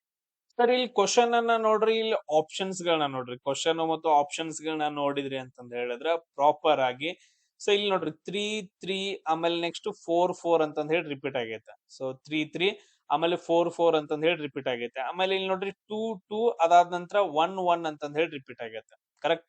ಸೊ ಯಾವ್ದಾದ್ರು ಒಂದನ್ನ ನಾವು ಇವಾಗ ತಗೋಣ. ಸಿ ತಗೋಣ ಸರ್. ಸಿ ಏನಂತಂದ ಹೇಳಿದ್ರೆ ಒಂದು 4 ಬರ್ಬೇಕು, ಇಲ್ಲ 3 ಬರ್ಬೇಕು ಅಂತಂದೈತೆ. ಇದಕ್ಕೆ ಆನ್ಸರ್ ಇದು ಅಥವಾ ಇದು. ಈಗ ನೋಡ್ರಿ, ಇದು ಅಮರಕಂಟಕ, ಇದು ಬ್ರಹ್ಮಗಿರಿ ಅಂತಂದೈತೆ. ಸರ್, ನರ್ಮದಾ ನದಿ ಆಲ್ಮೋಸ್ಟ್ ಅಮರಕಂಟಕದಲ್ಲಿ ಬರುತ್ತ್ರಿ, ಅಲ್ಲಿ ಕೊಟ್ಟಿರೋ ಪ್ರಕಾರ. ಸೊ 4-4 ಏನಂದ್ರ ರಾಂಗ್ ಆಗ್ತಾವ. ಇವು ಎರಡೇ ಉಳಿತಾವೆ. ಕ್ಲಿಯರ್. ಇವೆರಡೇ ಏನಂತಂದ ಹೇಳಿದ್ರೆ ನಮಗ್ ಇವಾಗ ಉಳಿತಾವ. ಹಂಗಾದ್ರೆ ಹೆಂಗಂದ್ರ ನರ್ಮದಾ ಏನಂತಂದ ಹೇಳಿದ್ರೆ ಎಲ್ಲಿ ಹುಟ್ಟುತ್ತ? ಇದ್ರಲ್ಲಿ ಹುಟ್ಟುತ್ತ. ಅದಾದ ನಂತರ ಈ ಎರಡು ಆಪ್ಷನ್ಸ್ ಗಳನ್ನ ತಗೊಂಡಾಗ ನೋಡ್ರಿ B2 ಆಗತ್ತ, C2 ಆಗತ್ತ. ಅಂದ್ರೆ ಇಲ್ಲೇನಂತಂದ ಹೇಳಿದ್ರ ಬಿ ಟು ಅಂತಂದ ಹೇಳಿ. ಸೊ ತಾಪಿಯಲ್ಲಿ ಅಂದ್ರೆ ಸತ್ಪುರ ಶರಣಿಗಳಲ್ಲಿ ಹುಟ್ಟುತ್ತೆ. ನೆಕ್ಸ್ಟ್ ಸಿಂಧು ನದಿ, ಕಾವೇರಿ ಅಷ್ಟ ಉಳಿತು. ಸರ್, ಕಾವೇರಿ ನದಿ ಮಾನಸ ಸರೋವರ ಬರತ್ತನ್ರಿ? ಬರಂಗಿಲ್ರಿ. ಸಿಂಧು ನದಿ ಏನಂದ್ರ ಮಾನಸ ಸರೋವರದ ಬಳಿ ಟಿಬೇಟ್ ನಲ್ಲಿ ಉಗಮವಾಗುತ್ತ. ಕಾವೇರಿ ನದಿ ಬ್ರಹ್ಮಗಿರಿಯಲ್ಲಿ ಹುಟ್ಟುತ್ತೆ. ಅಂದ್ರೆ 1, 2, 3, 4 ಅಂತಂದ ಹೇಳಿ. ಸಿಂಧು ನದಿ ಮಾನಸ ಸರೋವರ, ತಾಪಿ ಸಾತ್ಪುರದಲ್ಲಿ, ನರ್ಮದಾ ಅಮರಕಂಟಕದಲ್ಲಿ, ಕಾವೇರಿ ಬ್ರಹ್ಮಗಿರಿಯಲ್ಲಿ ಹುಟ್ಟುವಂತಹ ನದಿಗಳಾಗಿದಾವ. ಸಿಂಪಲ್ ಆಗಿ.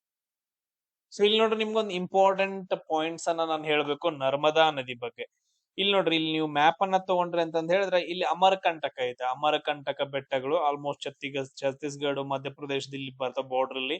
ಈ ಪ್ರದೇಶದಲ್ಲಿ ಹುಟ್ಟಿ ಈ ರೀತಿಯಾಗಿ ಹರಿತಾ ಹರಿತಾ ಹರಿತಾ ಏನಂದ್ರೆ ಜಬಲ್ಪುರ್ ಹತ್ರ ಬಂದು ಹಿಂಗ್ ಹರಿತಾ ಹರಿತಾ ಹಿಂಗ್ ಕೆಳಗಡೆ ಬರುತ್ತೆ. ಸೊ ಇಲ್ಲಿ ನರ್ಮದಾಪುರಂ ಒಂದು ನಗರ ಅದು. ಅಲ್ಲಿಂದ ಬಂದು ಇಲ್ಲೊಂದು ಡ್ಯಾಮ್ ಅನ್ನ ಬರುತ್ತೆ. ಇಲ್ಲೊಂದು ಡ್ಯಾಮ್ ಉತ್ಪತ್ತಿ ಆಗುತ್ತೆ. ಈ ಡ್ಯಾಮ್ ಅನ್ನ ನಾವು ಏನಂತ ಕರಿತೀವಿ ಅಂದ್ರ ಇಂದಿರಾ ಸಾಗರ್ ಡ್ಯಾಮ್ ಅಂತ ಕರಿತೀವಿ. ಏನಂತ ಕರಿತೀವಿ? ಇಂದಿರಾ ಸಾಗರ್ ಡ್ಯಾಮ್ ಅಂತ ಹೇಳಿ. ತುಂಬಾ ಇಂಪಾರ್ಟೆಂಟ್. ನರ್ಮದಾ ನದಿಗೆ ಬರುವಂತ ಒಂದು ಡ್ಯಾಮ್ ಇಂದಿರಾ ಸಾಗರ್ ಡ್ಯಾಮ್ ಅಂತ ಹೇಳಿ. ಇದು ಮಧ್ಯಪ್ರದೇಶದೊಳಗಡೆ. ಎಲ್ಲಿ? ಮಧ್ಯಪ್ರದೇಶದೊಳಗಡೆ. ಇದಾದ ನಂತರ ನೆಕ್ಸ್ಟ್ ಹಂಗ ಮುಂದ್ ಬರುತ್ತನಾಗ ಇಲ್ಲಿ ಮತ್ತೊಂದು ಡ್ಯಾಮ್ ಅನ್ನ ಕಟ್ತಾರ. ಅದನ್ನ ನಾವು ಓಂಕಾರೇಶ್ವರ ಡ್ಯಾಮ್ ಅಂತ ಕರಿತೀವಿ. ಏನಂತ ಕರಿತೀವಿ? ಓಂಕಾರೇಶ್ವರ ಡ್ಯಾಮ್. ನೆನ್ಪಿಟ್ಕೊಡ್ರಿ ಈ ಎರಡು. ಹಂಗ ಮುಂದ್ ಬರ್ತಾ ಬರ್ತಾ ಬರ್ತಾ ಏನಂತಂದ ಹೇಳಿದ್ರೆ ನರ್ಮದಾ ನದಿ ಹರಿಯುತ್ತೆ. ಇಲ್ಲೆಲ್ಲ ಬೆಟ್ಟ ಗುಡ್ಡಗಳು ಬರ್ತಾವ, ಅದ್ರ ನಡುವೆ ಹರಿತಾ ಇರುತ್ತೆ. ಇಲ್ಲೊಂದು ಡ್ಯಾಮ್ ಅನ್ನ ಕಟ್ತಾರ. ಇದನ್ನ ನಾವು ಸರ್ದಾರ್ ಸರೋವರ ಡ್ಯಾಮ್ ಅಂತ ಕರಿತೀವಿ. ಏನಂತ ಕರಿತೀವಿ? ಸರ್ದಾರ್ ಸರೋವರ ಡ್ಯಾಮ್ ಅಂತ ಹೇಳಿ. ತುಂಬಾ important. Sardar Sarovar dam. Yes, clear. ಆಮೇಲೆ ನೆಕ್ಸ್ಟ್ ಇದು ಭರೂಚ್ ಹತ್ರ. ಭರೂಚ್ ಅಂತಂದ ಹೇಳಿ ಒಂದು ನಗರ. ಅಲ್ಲಿಂದ ಹೋಗಿ ಎಲ್ಲಿ ಹೋಗಿ ಸೇರುತ್ತೆ? ಅರಬ್ಬಿ ಸಮುದ್ರವನ್ನ ಸೇರುತ್ತೆ. ಇದು ನರ್ಮದಾ ನದಿ ಅಮರಕಂಟಕದಲ್ಲಿ ಹುಟ್ಟಿ ಡ್ಯಾಮ್ಗಳು ಇಂದಿರಾ ಸಾಗರ್, ಓಂಕಾರೇಶ್ವರ್, ಆಮೇಲೆ ಸರ್ದಾರ್ ಸರೋವರ್ ಡ್ಯಾಮ್ಸ್ ಗಳು ಅಂತಂದ ಹೇಳಿ. ಇದ್ರ ಮೇಲೆ ನಿಮಗೆ ಕ್ವಶನ್ಸ್ ಗಳು 100% ಕೇಳೇ ಕೇಳ್ತಾರ.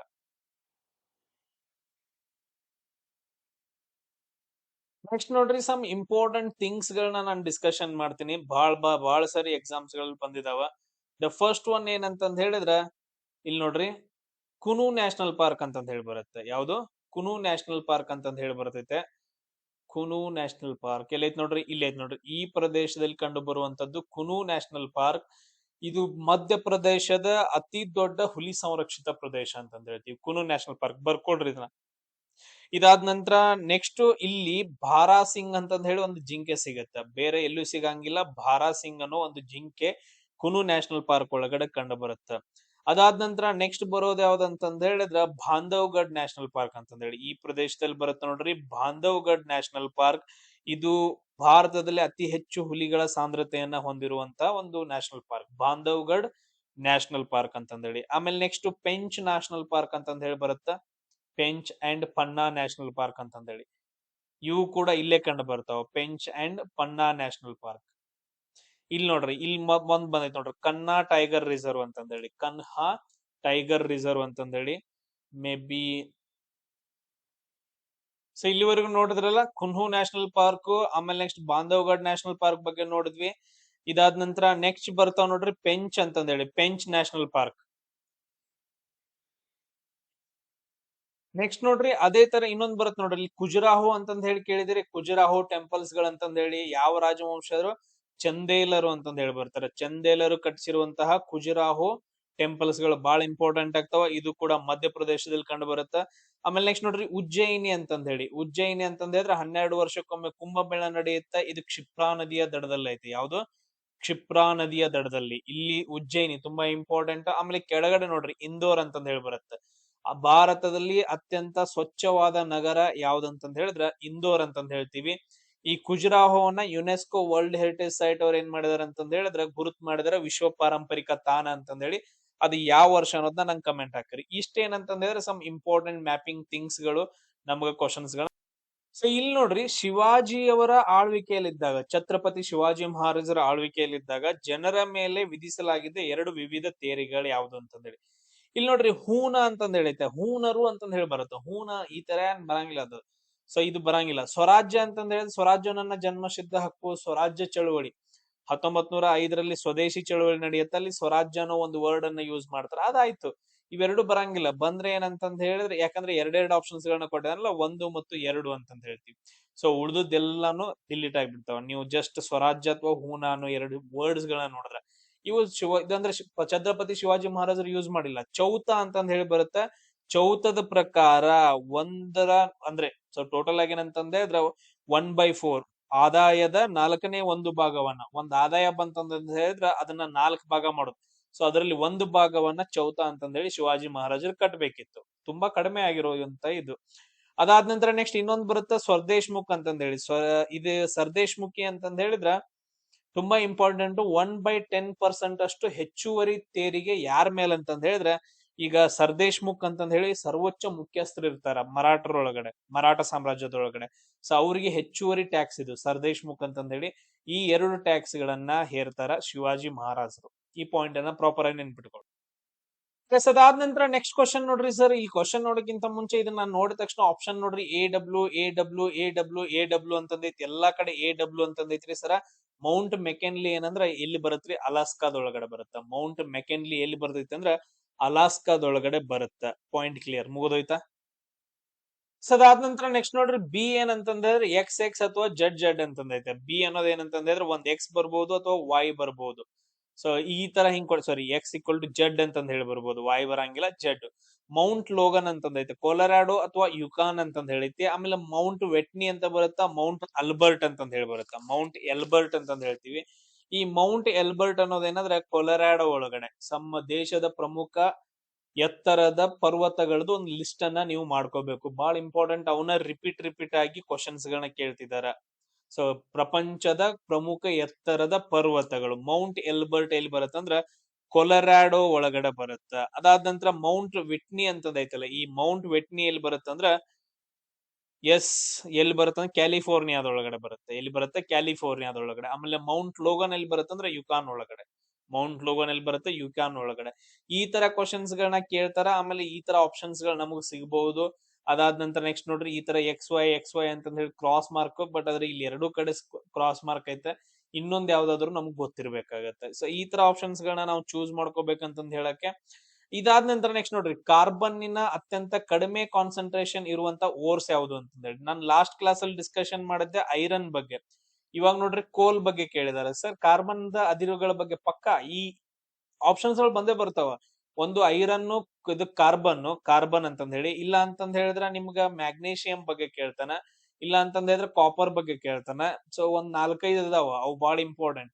ಇಲ್ಲಿ ನೋಡ್ರಿ ಸರ್ ಬಿಟುಮಿನಸ್, ಅದಾದ ನಂತರ ಆಂಥ್ರಾಸೈಟ್, ಇವು 3 ಏನಂದ್ರೆ ಬಿಟುಮಿನಸ್, ಸಬ್ ಬಿಟುಮಿನಸ್ ಅದೇನೇ ಇರ್ಲಿ, ಆಂಥ್ರಾಸೈಟ್ ಇರ್ಲಿ, ಇವು ಹೆಚ್ಚಿನ ಕಾನ್ಸಂಟ್ರೇಷನ್ ಅನ್ನ ಹೊಂದಿರುವಂತಹ ಏನಾಗಿದಾವ? ಕಾರ್ಬನ್ನಿನ ಅದಿರುಗಳಾಗಿದಾವ. ಕಂದು ಅಂತಂದ್ ಹೇಳ್ತೀವಲ್ಲ, ಕಂದು ಬಣ್ಣ. ಸೊ ಅಲ್ಲಿ ಕಾರ್ಬನ್ ಇಲ್ಲಾಗಂತ್ಲೆ, ಕಾರ್ಬನ್ ಇದ್ರೆ ಏನಂದ್ರ ಬಾಳ ಕರ್ರಗ್ ಕಾಣಿಸ್ಬೇಕು, ಅದು ಕರಿ ಕಲರ್ ಕಾಣಿಸ್ಬೇಕು. ಇಲ್ಲಿ ನೋಡ್ರಿ ಕಂದ್ ಕಾಣಿಸಾಗದೈತೆ, ಅಲ್ಲ ಕೊಟ್ಬಿಟ್ಟಿದ ನಾವು ಕಂದು ಕಲರ್ ಅಂತಂದೇಳಿ. ಅಂದ್ರೆ ಇದ್ರೊಳಗಡೆ ಕಾನ್ಸಂಟ್ರೇಷನ್ ಕಮ್ಮಿ ಇರುತ್ತೆ ಅಂತಂದೇಳಿ ಇದನ್ನ ಚೂಸ್ ಮಾಡ್ಕೋಬೇಕು. ಎಸ್ ಇಲ್ಲಿ ನೋಡ್ರಿ ನಾನ್ ನಿಮಗ್ ಬಾಳ ಅಂದ್ರ ಬಾಳ ಇಂಪಾರ್ಟೆಂಟ್ ಆಗಿರೋ ಥಿಂಗ್ಸ್ ಗಳನ್ನ ಹೇಳ್ತೀನಿ ಇವಾಗ ಕಾರ್ಬನ್ ಬಗ್ಗೆ. ಸರ್ ಕಾರ್ಬನ್ ಅಂತ ಬಂದ ತಕ್ಷಣ ಕಾರ್ಬನ್ ಪ್ರಕೃತಿ ಒಳಗಡೆ ಸಂಯುಕ್ತ ರೂಪದಲ್ಲಿ ಸಿಗುತ್ತೆ. ಕೆಲವೊಂದು ರೂಪಗಳಿದಾವೆ, ಅವುಗಳನ್ನ ನಾವು ಬಹುರೂಪಗಳು ಅಂತ ಕರಿತೀವಿ. ಏನಂತ ಕರಿತೀವಿ? ಬಹುರೂಪಗಳು ಅಂತಂದೇಳಿ. ಸರ್ ಯಾವ್ದ್ರ ರೂಪದಲ್ಲಿ? ಸರ್ ಕಾರ್ಬನ್ ಅನ್ನ ನಾವು ವಜ್ರವನ್ನಾಗಿ ಮಾಡ್ಕೋಬಹುದ್ರಿ. ಸೊ ಅತ್ಯಂತ ಗಟ್ಟಿಯಾದಂತ ವಸ್ತು. ಸರ್ ಕಾರ್ಬನ್ ಅನ್ನ ನಾವು ಗ್ರಾಫೈಟ್ ಒಳಗಡೆ ಯೂಸ್ ಮಾಡ್ಕೋಬಹುದ್ರಿ. ಗ್ರಾಫೈಟ್ ಅನ್ನೋದು ಏನಂದ್ರೆ ಕಾರ್ಬನ್ನಿನ ಒಂದು ರೂಪ ಅಂತಂದ್ ಹೇಳ್ತೀವಿ. ಗ್ರಾಫೈಟ್ ಪೆನ್ಸಿಲ್ ಗಳಲ್ಲೆಲ್ಲ ಯೂಸ್ ಮಾಡ್ತೀವಿ. ಸರ್ ಕಾರ್ಬನ್ ಅನ್ನ ನಾವು ಕೋಲ್ಗಳಾಗಿ, ಕೋಲ್ ಅನ್ನೋದು ಕೂಡ ಏನಂದ್ರೆ ಕಾರ್ಬನ್ನಿನ ಒಂದು ರೂಪ. ಸೊ ನಾವು ಗಿಡ ಮರಗಳನ್ನ ಅರ್ಧಂಬರ್ಧ ಸುಟ್ಟು ಅಂದ್ರೆ ಕೋಲ್ ಬರುತ್ತಲ್ಲ, ಇದ್ದಿಲು ಅನ್ನೋದು ಒಂದು ಕಾರ್ಬನ್. ಅದಾದ ನಂತರ ಸರ್ ನೆಕ್ಸ್ಟ್ ಲೈಮ್ ಸ್ಟೋನ್ ಅಂತಂದ್ ಹೇಳಿ ಬರುತ್ತೆ. ಲೈಮ್ ಸ್ಟೋನ್ ಇದೊಂದು ಸಂಯುಕ್ತ ರೂಪದಲ್ಲಿ ಇರುತ್ತೆ, ಇದ್ರೊಳಗಡೆ ಕಾರ್ಬನ್ ಕಂಡು ಬರುತ್ತೆ. ಈ ನಾಲ್ಕುನು ಕಂಡು ಹಿಡ್ಕೋಬೇಕು. ಇದಾದ ನಂತರ ಸರ್ ಇದ್ರದ್ದು ಅದಿರುಗಳು ಬರ್ತಾವ್ರೆ, ಕಾರ್ಬನ್ನಿನ ಅದಿರುಗಳು. ಅದ್ರಲ್ಲಿ ಫಸ್ಟ್ ಒನ್ ಯಾವ್ದಂತಂದ್ ಹೇಳಿದ್ರೆ ಆಂಥ್ರಾಸೈಟ್ ಅಂತಂದ್ ಹೇಳಿ, ಬಾಳ ಇಂಪಾರ್ಟೆಂಟ್.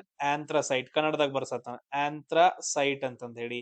ಇದನ್ನ ನಾವು ಬ್ಲ್ಯಾಕ್ ಡೈಮಂಡ್ ಅಂತ ಕರಿತೀವಿ, ಅಡ್ಡ ಹೆಸರು. ಬ್ಲ್ಯಾಕ್ ಡೈಮಂಡ್ ಅಂತ ಕರಿತೀವಿ. ಏನಂತ ಕರಿತೀವಿ? ಬ್ಲ್ಯಾಕ್ ಡೈಮಂಡ್ ಅಂತ ಕರಿತೀವಿ. ಅತಿ ಹೆಚ್ಚು ಕಾರ್ಬನ್ ಇದ್ರೊಳಗಡೆ ಕಾನ್ಸಂಟ್ರೇಷನ್ ಕಂಡು ಬರುತ್ತೆ. ಸೊ ಇದ್ರೊಳಗಡೆ ಆಲ್ಮೋಸ್ಟ್ 85% ಇಂದ ಹಿಡ್ಕೊಂಡು 97% ವರೆಗೂ ಕಾರ್ಬನ್ ಕಂಡು ಬರುತ್ತೆ ಅದ್ರೊಳಗಡೆ, ಆಂಥ್ರಾಸೈಟ್ ಒಳಗಡೆ. ಇದಾದ ನಂತರ ನೆಕ್ಸ್ಟ್ ಬರುತ್ತೆ ಬಿಟುಮಿನಸ್. ಬಿ ಅಂತ ನೆನ್ಪಿಟ್ಕೊಳ್ರಿ. ಇಲ್ಲಿ ಎ ಆದ ನಂತರ ಬಿ, ಬಿಟುಮಿನಸ್ ಅಂತಂದೇಳಿ. ಬಿಟುಮಿನಸ್ ಬರುತ್ತೆ. ಬಿಟುಮಿನಸ್ ಅನ್ನ ನಾವು ಸಾಫ್ಟ್ ಕೋಲ್ ಅಂತಂದ್ ಹೇಳಿ ಕರಿತೀವಿ. ತುಂಬಾ ಸಾಫ್ಟ್ ಆಗಿರುತ್ತೆ ಸಾಫ್ಟ್ ಕೋಲ್. ಅಡ್ಡ ಹೆಸರು ಮೃದು ಕಲ್ಲಿದ್ದಲು ಅಂತಂದ್ ಹೇಳಿ ಕರಿತೀವಿ. ಇದನ್ನ ದಿನನಿತ್ಯದ ಬಳಕೆಗೆ ಯೂಸ್ ಮಾಡ್ತೀವಿ. ಆಮೇಲೆ ಅತಿ ಹೆಚ್ಚು ವಿದ್ಯುತ್ ಅನ್ನ ಯಾವ್ದ್ರಿಂದ ತಯಾರು ಮಾಡ್ತೀವಿ ಅಂತಂದ್ ಹೇಳಿದ್ರೆ ಬಿಟುಮಿನಸ್ ಇಂದ ತಯಾರು ಮಾಡ್ತೀವಿ ಅತಿ ಹೆಚ್ಚು ವಿದ್ಯುತ್ ಅನ್ನ. ಅದಾದ ನಂತರ ನೆಕ್ಸ್ಟ್ ಬಿಟುಮಿನಸ್ ಎಷ್ಟು ಕಾನ್ಸಂಟ್ರೇಷನ್ ಇರುತ್ತೆ ಅಂತಂದ್ ಹೇಳಿದ್ರೆ ಆಲ್ಮೋಸ್ಟ್ 50 to 80% ವರೆಗೂ ಕಾರ್ಬನ್ ಇರುತ್ತೆ ಇದರಲ್ಲಿ, ಬಿಟುಮಿನಸ್ ಒಳಗಡೆ. ಇದಾದ ನಂತರ ಸಬ್ ಬಿಟುಮಿನಸ್ ಅಂತಂದ್ ಹೇಳಿ ಬರುತ್ತೆ. ಸಬ್ ಬಿಟುಮಿನಸ್ ಸಬ್ ಬಿಟುಮಿನಸ್ ಅಂತಂದ್ ಹೇಳಿ ಓಕೆ. ಅದನ್ನ ಬಿಟ್ ಸಬ್ ಬಿಟುಮಿನಸ್ ಅಂದ್ರೆ ಬಿಟುಮಿನಸ್ ಸ್ವಲ್ಪ ಕಡಿಮೆ ಇರುತ್ತೆ ಅಂತ ಅನ್ಕೊಡ್ರಿ. ಲಿಗ್ನೈಟ್ ಅಂತಂದ್ ಹೇಳಿ ಬರುತ್ತೆ. ಲಿಗ್ನೈಟ್ ಅಂತಂದ್ ಹೇಳಿ. ಲಿಗ್ನೈಟ್ ಅನ್ನ ನಾವು ಕಂದು ಕಲ್ಲಿದ್ದಲು ಅಂತಂದ್ ಹೇಳಿ ಕರಿತೀವಿ. ಕಂದು ಅಥವಾ ಬ್ರೌನ್ ಅಂತಂದ್ ಹೇಳಿ. ಈಗ ನಾವ್ ಹೇಳಿದ್ವಲ್ಲ ಬ್ರೌನ್ ಅಂತಂದ್ ಹೇಳಿ. ಸೊ ಇದ್ರದ್ದು ಅಡ್ಡ ಹೆಸರಾಗತ್ತ. ಇದು ಆಲ್ಮೋಸ್ಟ್ ಲಿಗ್ನೈಟ್ ಒಳಗಡೆ 25 to 30% ಮಾತ್ರ ಕಾರ್ಬನ್ ಇರುತ್ತೆ, ಅತಿ ಕಡಿಮೆ concentration lignite. So last one ಅಂತಂದ್ ಹೇಳಿದ್ರೆ ಲಿಗ್ನೈಟ್ ಅಂತಂದ್ ಹೇಳ್ತೀವಿ. ಇವುಗಳನ್ನ ಪ್ರಾಪರ್ ಆಗಿ ಬರ್ದಿಟ್ಕೊಳ್ರಿ. ಇಲ್ಲಿ ನೋಡ್ರಿ ಕಾಲಾನುಕ್ರಮದೊಳಗಡೆ ಬರಿ ಅಂತಂದ್ ಹೇಳ್ದನ. ಈಗ ನಾವು ಆಪ್ಷನ್ಸ್ ಗಳನ್ನ ನೋಡಿದ್ವಿ ಅಂತಂದ್ ಹೇಳಿದ್ರೆ ಸರ್ ಎಲ್ಲಿ ರಿಪೀಟ್ ಆಗಿಲ್ರಿ ಆಲ್ಮೋಸ್ಟ್. ಇಲ್ಲೇನಂತಂದ್ ಹೇಳಿದ್ರೆ 4-4 ಅಂತಂದ್ ಹೇಳಿ ಒಂದ್ ರಿಪೀಟ್ ಆಗೈತ್ರಿ. 4 ಅಂತಂದ್ ಹೇಳಿದ್ರೆ ಏನ್ರಿ? ಬಂಗಾಳದ ವಿಭಜನೆಯ ತೀರ್ಮಾನವನ್ನ ಹಿಂತೆಗೆದುಕೊಳ್ಳೋದಂತಂದ್ ಐತೆ. ಬಂಗಾಳದ ವಿಭಜನೆಯನ್ನ ಏನ್ ಮಾಡ್ಕೊಳ್ಳೋದು? ಹಿಂತೆಗೆದುಕೊಳ್ಳೋದಂತಂದ್ ಐತೆ. ಬಟ್ ಆದ್ರೆ ಇಲ್ಲಿ ಬಂಗಾಳದ ವಿಭಜನೆಯನ್ನ ತಗೋತಾರೆ ಯಾವಾಗ? ಸರ್ 1911 ಹಿಂತಗೋತಾರ. ನಮ್ಗ್ ಗೊತ್ತೈತಿ 1905 ಬಂಗಾಳದ ವಿಭಜನೆಯನ್ನ ಮಾಡ್ತಾನ ಲಾರ್ಡ್ ಕರ್ಜನ್. 1911 ಒಳಗಡೆ ಲಾರ್ಡ್ ಹಾರ್ಡಿಂಜ್ ಎರಡನೇವನ್ ಬಂದು ಸೊ ಇದನ್ನ ತೆಗೆದು ಹಾಕ್ತಾನ ಅಂತಂದೇಳಿ. ಸರ್ ಅದಾದ ನಂತರ ನೆಕ್ಸ್ಟ್ ಗಾಂಧೀಜಿ ಅವರು ಭಾರತೀಯ ರಾಷ್ಟ್ರೀಯ ಕಾಂಗ್ರೆಸ್ ನ ಅಧ್ಯಕ್ಷರಾಗ್ತಾರ. ಬೆಳಗಾವಲ್ಲಿ ನಡೆದಿರೋದು ಒಂದೇ ಒಂದು 1924 ಕರೆಕ್ಟಾ? 1924 ಸರ್ ನನಗೆ ಇವ್ ಎರಡು ಗೊತ್ತಿದಾವ. ಹಂಗಾದ್ರೆ ಕಾಲಾನುಕ್ರಮದಲ್ಲಿ ಬರಿಬೇಕಂತಂದ್ ಹೇಳಿದ್ರೆ ಫಸ್ಟ್ ಏನ್ ಬರುತ್ತ? 4 ಬರತ್ರಿ. ಆಮೇಲೆ ನೆಕ್ಸ್ಟ್ ಏನಂದ್ರೆ 2 ಬರುತ್ತ. 4 ಆದ ನಂತರ 2 ಬರಬೇಕು. ಇಲ್ಲಿ ನೋಡ್ರಿ 4 ಆದ ನಂತರ ನೆಕ್ಸ್ಟ್ ಏನು ಇಲ್ವೇ ಇಲ್ಲ, ಈ ಆಪ್ಷನ್ ಬರಂಗಿಲ್ಲ. ಇಲ್ಲಿ 4 ಆದ ನಂತರ ಏನಾದ್ರು ಐತೇನ್ರಿ? ಸರ್ ಇಲ್ಲಿ ಏನು ಬರಂಗೇ ಇಲ್ಲ. ಸರ್ ಇಲ್ಲಿ ನೋಡ್ರಿ 4 ಆದ ನಂತರ 1 ಬರುತ್ತರಿ. 4 ಆದ ನಂತರ 1 ಆದ ನಂತರ ನೆಕ್ಸ್ಟ್ 2 ಬರ್ಬೇಕು. ಕರೆಕ್ಟಾ? 4 ಆದ ನಂತರ 1 ಆದ ನಂತರ 2 ಬರ್ಬೇಕು. ಯಾಕಂತಂದ್ ಹೇಳಿದ್ರೆ 4 ಆದ್ಮೇಲೆ 2 ಬರ್ಬೇಕು. ಆ ತರನ ಐತೆ. 1911 ಆದ ನಂತರ 1124 ಬರ್ಬೇಕು. ಸರ್ ಇದು ಬರಂಗಿಲ್ಲ, ಯಾಕಂದ್ರೆ 4ರಿಂದ ಮುಂಚೆ ಬಂದೈತೆ 2. ಅಂದ್ರೆ ಒಂದೇ ಒಂದು ಆಪ್ಷನ್ ಉಳಿತ್ರಿ. 4, 2, 1, 3 ಅಂತಂದೇಳಿ. ಫಸ್ಟ್ 4 1911 ಬಂಗಾಳದ ವಿಭಜನೆಯನ್ನ ಹಿಂತಗೊಂತಾರ. ಆಮೇಲೆ ಗಾಂಧೀಜಿಯವರು ಬೆಳಗಾವಿ ಒಳಗಡೆ 1924 ಮೊದಲ ಕಾಂಗ್ರೆಸ್ ಅಧಿವೇಶನವನ್ನ ಅಂದ್ರ ಅವ್ರದ್ದು ಅಧ್ಯಕ್ಷತೆಯಲ್ಲಿ ಆಗತ್ತ. ಇದಾದ ನಂತರ ನೆಕ್ಸ್ಟ್ ಯಾವ್ದು ಬರುತ್ತಂದ್ರ ವೈಯಕ್ತಿಕ ಸತ್ಯಾಗ್ರಹ 1940 ಮಹಾತ್ಮ ಗಾಂಧೀಜಿಯವರು ಏನ್ ಮಾಡ್ತಾರಂತಂದ್ ಹೇಳಿದ್ರ ವೈಯಕ್ತಿಕ ಸತ್ಯಾಗ್ರಹವನ್ನ ಸ್ಟಾರ್ಟ್ ಮಾಡ್ತಾರ. ಅದ್ರಲ್ಲಿ ಇನ್ನೊಬ್ರು ಬಂದ್ ಸೇರ್ಕೊಂತಾರ, ಆಚಾರ್ಯ ವಿನೋಬಾ ಭಾವೆ ಅಂತಂದೇಳಿ. ಸೊ ಇವ್ರಿಬ್ರ ಸೇರ್ಬಿಟ್ಟು ವೈಯಕ್ತಿಕ ಸತ್ಯಾಗ್ರಹವನ್ನ ಮಾಡ್ತಾರ. ಇದಾದ ನಂತರ ಲಾಸ್ಟ್ UGC ಸ್ಥಾಪನೆ ಆಗತ್ತೆ. 1956 UGC ಸ್ಥಾಪನೆ ಆಗತ್ತೆ. ವಿಶ್ವವಿದ್ಯಾಲಯದ ಅನುದಾನ ಆಯೋಗ ಅಂತಂದೇಳಿ UGC. ಇವರೆಲ್ಲ ಎಕ್ಸಾಮ್ಸ್ ಗಳು ನಡೆಸ್ತಾರ. ಕ್ಲಿಯರ್? ಇದೊಂದು ಶಾಸನಬದ್ಧ ಸಂಸ್ಥೆ ಅಂತಂದೇಳಿ. ಈ ರೀತಿಯಾಗಿ ನೀವು ಪ್ರಾಪರ್ ಆಗಿ ನೋಡ್ಕೊಬೇಕು. ನೆಕ್ಸ್ಟ್ ಕ್ವಶನ್ ನೋಡ್ರಿ, ಇದನ್ನ ನೀವು ಎಲ್ಲಿ ಕೇಳಿರಂಗಿಲ್ಲ, ಸೊ ಅದಕ್ಕೋಸ್ಕರ ಇದನ್ನ ತಗೊಂಡ್ ಬಂದಿದ್ದೀನಿ. ಇವ್ರೆಲ್ಲ ಏನಂತಂದ್ ದಾರಾ ಶಿಕೋ, ಶೂಜು, ಔರಂಗಜೇಬ್, ಮುರಾದ್ ಅಂತಂದ್ ಹೇಳಿ ಇವ್ರ ಎಲ್ರು ಯಾರ ಮಕ್ಳು ಅಂತಂದ್ ಹೇಳಿದ್ರೆ ಶಹಜಹಾನ್ ನ ಮಕ್ಕಳು. ಶಹಜಹಾನ್ ಆಳ್ವಿಕೆಯಲ್ಲಿದ್ದಾಗ ಕೆಲವೊಂದು ಪ್ರಾಂತ್ಯಗಳಿಗೆ ಇವ್ರು ಗವರ್ನರ್ ಗಳಾಗಿ ಆಳ್ವಿಕೆ ನಡೆಸ್ತಾ ಇರ್ತಾರೆ. ಡೈರೆಕ್ಟ್ ಆಗಿ ಆನ್ಸರ್ ಹೇಳ್ತೀನಿ, ದಾರಾ ಶಿಕೋ. ಇವನು ಯಾವ ಆಸ್ಥಾನ ಅಂದ್ರೆ ಯಾವ ಪ್ರಾಂತ್ಯಕ್ಕೆ ಇವನಿದ್ದಂತಂದ್ ಹೇಳಿದ್ರೆ ಪಂಜಾಬ್ ಪ್ರಾಂತ್ಯಕ್ಕೆ. ದಾರಾ ಶಿಕೋ ಏನಂತಂದ್ ಹೇಳಿದ್ರೆ ಪಂಜಾಬ್ ಪ್ರಾಂತ್ಯಕ್ಕೆ ಗವರ್ನರ್ ಆಗಿ ಆಳ್ವಿಕೆಯನ್ನ ನಡೆಸಿದಾನ. ಅದಾದ ನಂತರ ಶೂಜು ಅಂತಂದ್ ಹೇಳಿ ಬರ್ತಾನ, ಶಾ ಶೂಜು ಅಂತಂದ್ ಹೇಳಿ ಇವನು ಬಂಗಾಳ ಪ್ರಾಂತ್ಯಕ್ಕೆ ಗವರ್ನರ್ ಆಗಿದ್ದ. ನೆಕ್ಸ್ಟ್ ಔರಂಗಜೇಬ್ ಅಂತಂದ್ ಹೇಳ್ತೀವಿ ದಕ್ಕನ್ ಪ್ರದೇಶ, ಅಂದ್ರೆ ಈ ಕಡೆ ನಮ್ ಕಡೆ ಸೈಡ್ ಏನೈತಲ್ಲ ದಕ್ಕನ್ ಪ್ರದೇಶ, ಮಹಾರಾಷ್ಟ್ರ, ಕರ್ನಾಟಕ ಈ ಪ್ರದೇಶಗಳಲ್ಲಿ ಇವನ್ ಏನಂದ್ರ ಔರಂಗಜೇಬ್ ಗವರ್ನರ್ ಆಗಿದ್ದ. ಆಮೇಲೆ ಮುರಾದ್ ಅಂತಂದ್ ಹೇಳ್ತೀವಿ, ಇವನು ಎಲ್ಲಿ ಅಂತಂದ್ ಹೇಳಿದ್ರೆ ಗುಜರಾತ್ ಒಳಗಡೆ, ಎಲ್ಲಿ ಗುಜರಾತ್ ಒಳಗಡೆ ಗವರ್ನರ್ ಆಗಿರ್ತಾನ. ಇದೊಂದು ಲಿಸ್ಟ್ ಅನ್ನ ಪ್ರಾಪರ್ ಆಗಿ ಬರ್ಕೊಡ್ರಿ, ತುಂಬಾ ಡೀಪ್ ಆಗಿ ಕ್ವಶನ್ಸ್ ಗಳನ್ನ ಕೆ ಎ ಡಿಪಾರ್ಟ್ಮೆಂಟ್ ಅಲ್ಲಿ ಕೇಳ್ತಾರ. ಸೊ ನೋಡೋಣ.